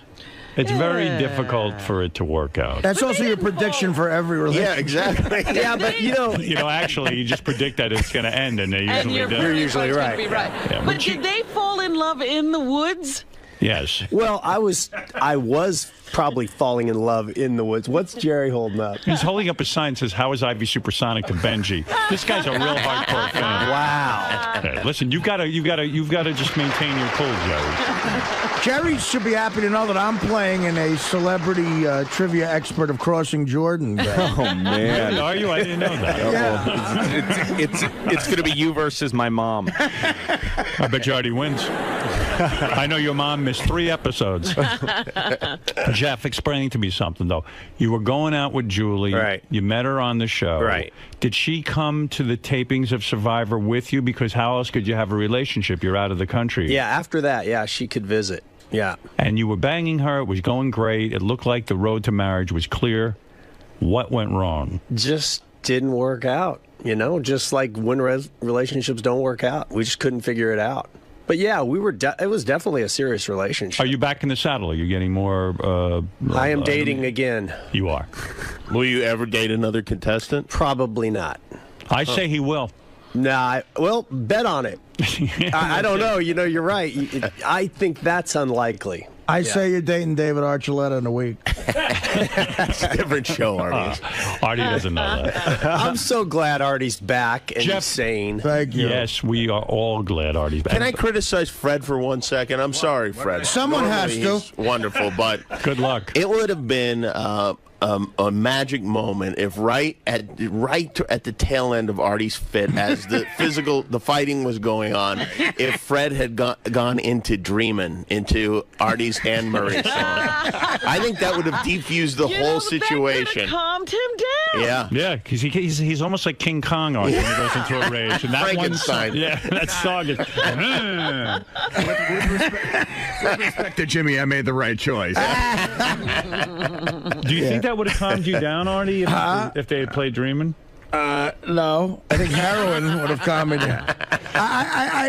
Listen, I was, when I got by Benji, I was surprised. I thought Fred was going to drop me. Man, I thought Fred was going to come out with some sort of thought that he was like that out of control karate move.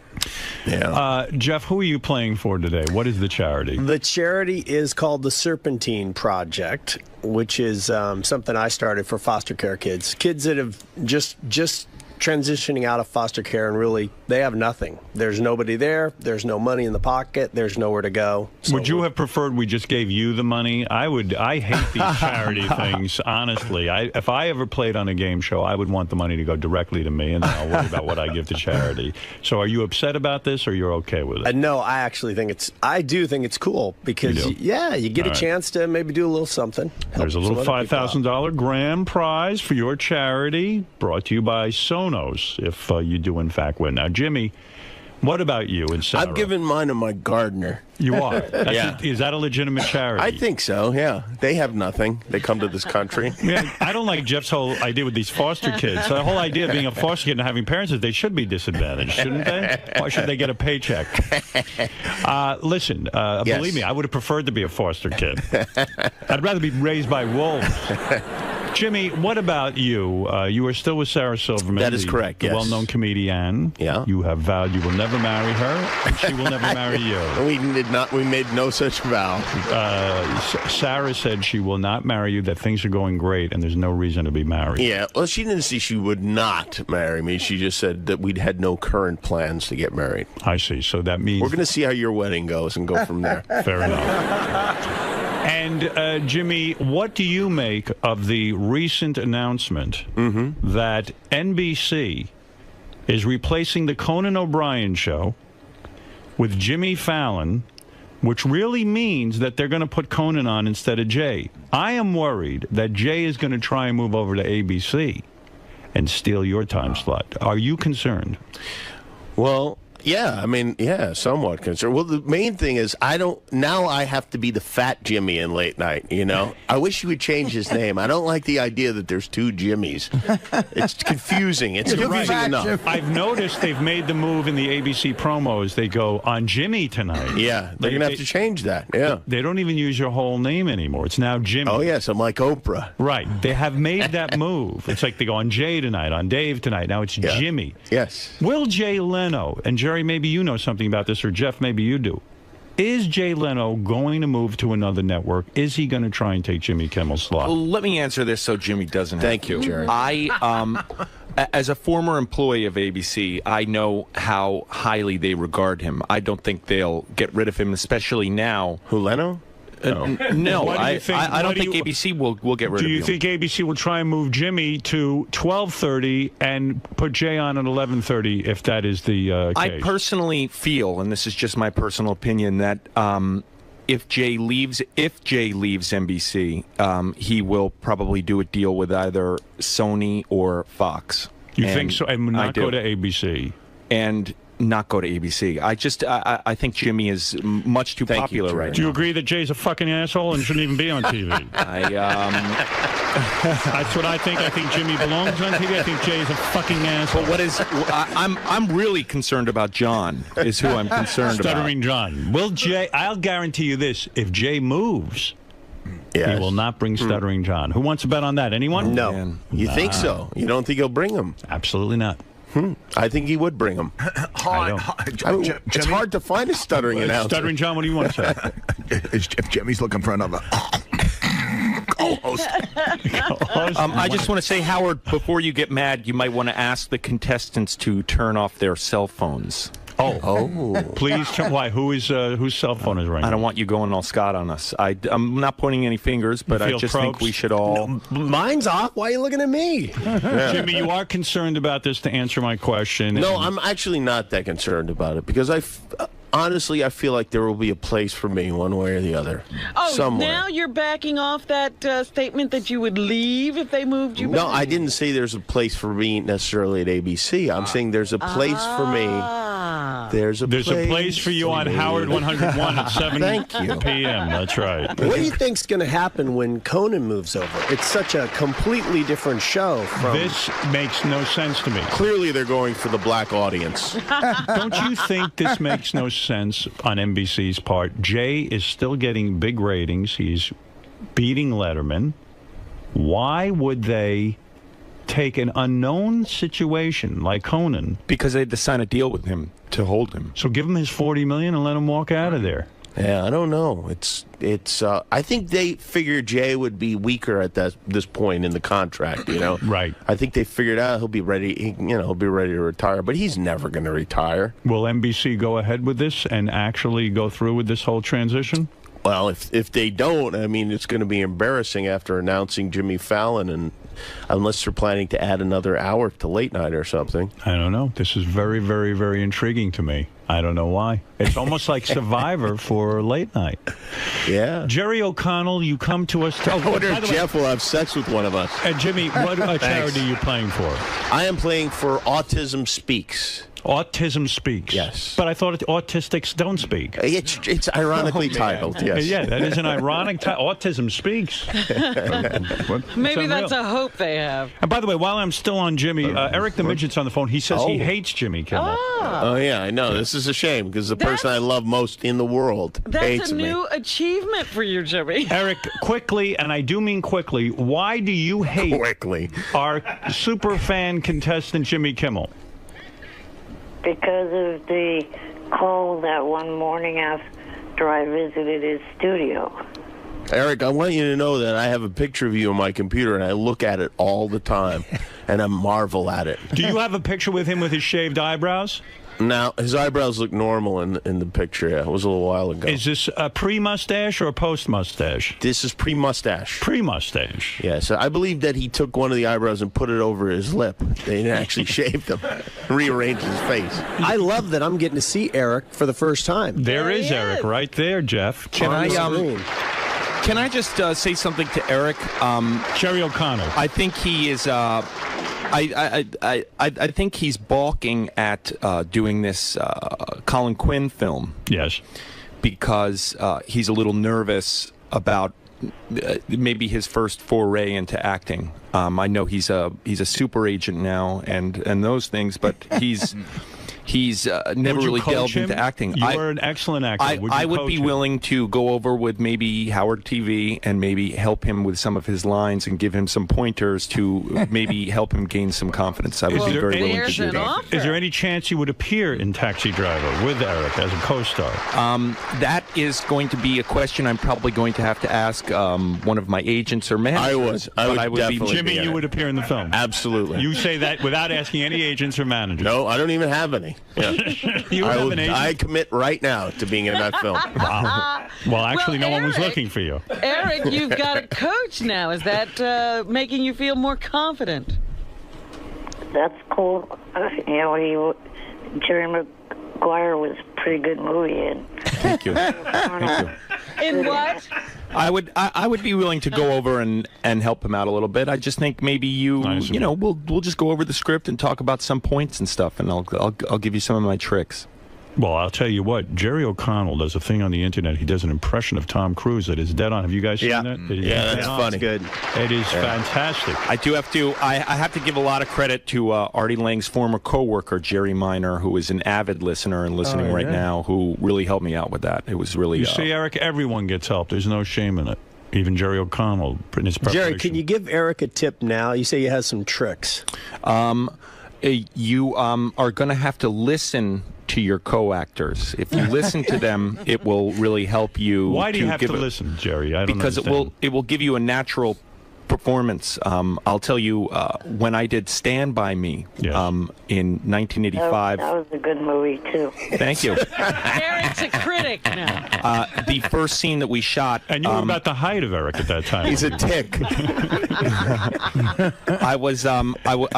We were shooting the first scene, and I was standing off to the side, and they were doing a dramatic scene, the other actors, and Rob Reiner yelled, "Cut," and came over to me in front of everyone and went, "What are you doing back here? What are you doing?"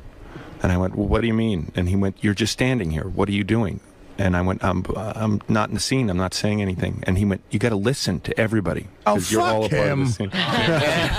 He made a bunch of, did you contact him when he made a couple of stinker movies and said, "What were you doing there?" No, he's still pretty close to me and helps me out a lot. All right, fair enough. Listen, Eric, again, why does he hate you though, Jimmy? I don't understand why Eric hates you. Well, I don't know. Eric, why do you hate me? Because you severely made fun of me that morning after I appeared at your studio. How does that make me different from every other person you meet? He hates them too. Eric, they make fun of everybody on the show. I mean, that's the deal when you sign on. You got to know the rules, man. Kimmel is actually not really a part of that show, technically. Oh. It's a good point. He makes a point. He makes a real good point. All right, Eric, thank you. That is Eric the Midget. Everyone thrilled to be speaking to him. And Jimmy, I see you're captivated by him. I am. I love him. I swear to God. It really breaks my heart that he doesn't like me. But what are you going to do? Jerry, everyone is curious about your relationship right now. There is a rumor that you are currently involved in the biggest project of your life, impregnating Rebecca Romaine. Wow. What's he doing here? Yeah, exactly. Why are you not home impregnating her? Because in all honesty, dropping loads. Why am I not at home dropping loads? Are you trying to get her pregnant? I love you, pussy. Why? I love you, pussy. Love that click. I actually say that to my wife. I love you, pussy. What is going on in that relationship right now? Right now, I love a pussy. Is she not ovulating today? Is that why you are here? 'Cause that's when you have the temperature wasn't right. No, I mean we eventually want to have kids. You're banging her without a rubber presently? Unlike you, Howard, a lot of people in relationships after they're tested don't use prophylactics, and I might suggest it feels totally different. You should try it. But if you're deathly afraid of pregnancy, you do what you have to do. Well, in all honesty, Howard, I'm going to tell you, if you were to procreate with Beth, that would be an extremely attractive child, and you might want to jump on that pretty quick. I'm just saying before things maybe... I'd like to see a blonde version of you as a good athlete. That'd be amazing. But, all right, so you're not revealing what plans you have in your marriage. We definitely want to have kids, but, which is an exciting time, but nothing yet. You said in a cruel joke that the fellow workers on your last series used to call you Stamos. Yes. Didn't you take offense at that? I didn't take offense to it. You did not care? I did not care. But it's probably better that we don't joke about that stuff because... Why? Just because it's probably better. Really? Rebecca was offended, I bet. I thought it was very funny. I thought it was funny. And I'm not sure everybody thought it was really Who didn't funny. like it, John or Rebecca? I'm not sure everyone found it to be as funny as I and my coworkers did at the time. Jimmy, who do you think is better in bed? Your girlfriend, Sarah, or Rebecca? Who do you think really, when it comes down to being a full-fledged lover, who is the better lover? And I would include Julie in this, but Jeff broke up. I'll go with Sarah just because I haven't had sex with Rebecca.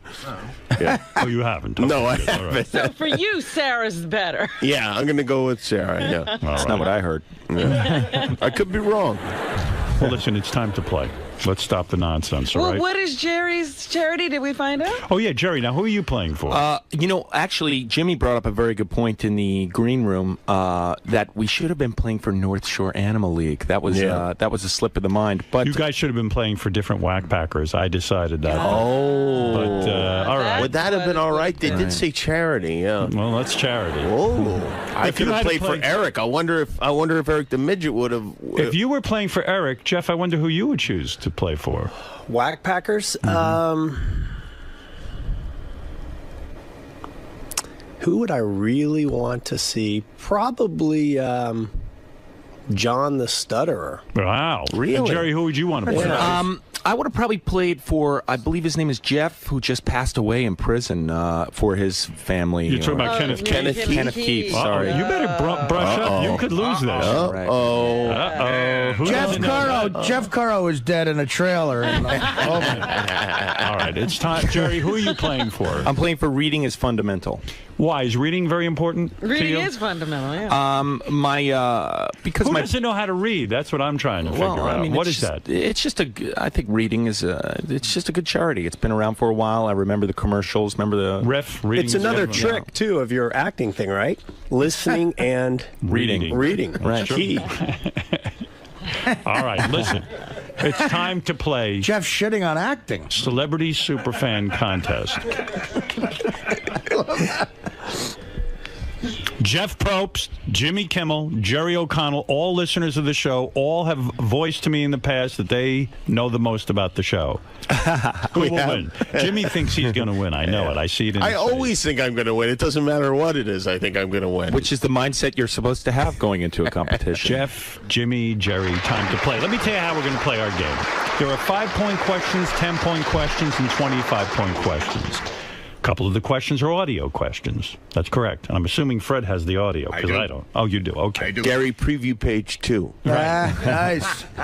Click on 22. I'm going to start with 5-point questions. We'll graduate to 10-point questions, and then eventually end up at the 25-point questions. Oh, hey, I just want to say, I don't have it, but a friend of mine has Sonos at his house. Yes. And it is incredible. You wouldn't let Gary explain exactly what it was the other day. You got a little upset. Robin had already explained it. But, you know, you can, it's music on demand. You can type in Don Henley and boom, like all of his songs come up and you can play them. It's incredible. Yeah, but why would you do that? Because, well, I mean, you can type in anything. You can type in. You don't want to hear Don Henley? He's all right, you know, whatever. By the way, Jerry right now is winning because he's even doing commercials. And he immediately gets extra points for that. And it's for the sponsor. All right. Are we ready to play? Yes. Yes. Boys, let me tell you the rules. It's very simple. You have cards in front of you with pens. I'll ask the question. Simply write your answer down as quickly as you possibly can. And then I will ask you to hold up your answer. And please try not to cheat. And if you cheat, you are disqualified. What is that? Oh, you drew a big cock and balls, Jimmy. Yes. That's not far. I like to get warmed up. I have a question. How are we going to cheat? If we have like notes on written on our shoes, You or might have a something? secret Or helper. looking over your little partition there to see what you're... Oh, right. We ask you to be honest because you can see that partition is about as bad as it gets. I feel like I'm on the new Newlyweds game. Right. I have Okay, to here say we in the go. butt. Guys, don't talk. Don't say a word yet. Here we go into the game. This is really, we really want to know who is the greatest. And how much time do we have to answer? I'm going to give you like 30 seconds. Okay. Not even. Sometimes I might just randomly say your time is up. Your time. Okay. I don't really have a clock. Right. All right, here we go. Your first 5-point question. When we came to Sirius, who became the announcer on the Howard Stern Show? Write it down quickly. When we came to Sirius, who became the announcer, the official announcer on the Howard Stern Show? Everyone is writing. You can hear the pens going. Yes. And this is for the first 5-point question. All right, Is first I'm going to everybody go to ready? Jeff Probst. Jeff, hold up your sign and tell us what you have. George Takei. That is correct. That is 5 points on the board. Jimmy, write it down and let's see. George Takei. George Takei. That is Takei. Takei. And Jerry, what does that say? John Hine. I'm Boom. incorrect. John Hine. Jerry! Jerry, how did you get that wrong? I didn't understand the announcer. Motherfucker, I can't believe this. He's actually, in my defense, 𝗦𝘁𝗄𝗿 is not a permanent cast member here. I get it. Were you fucking Rebecca when that was announced? trying to impregnate her. That was How the day. Is she, by the way? She's great. I miss looking at her. She sends her love to you and Beth. Thank you. All right, your second question, and don't embarrass your wife by getting this wrong.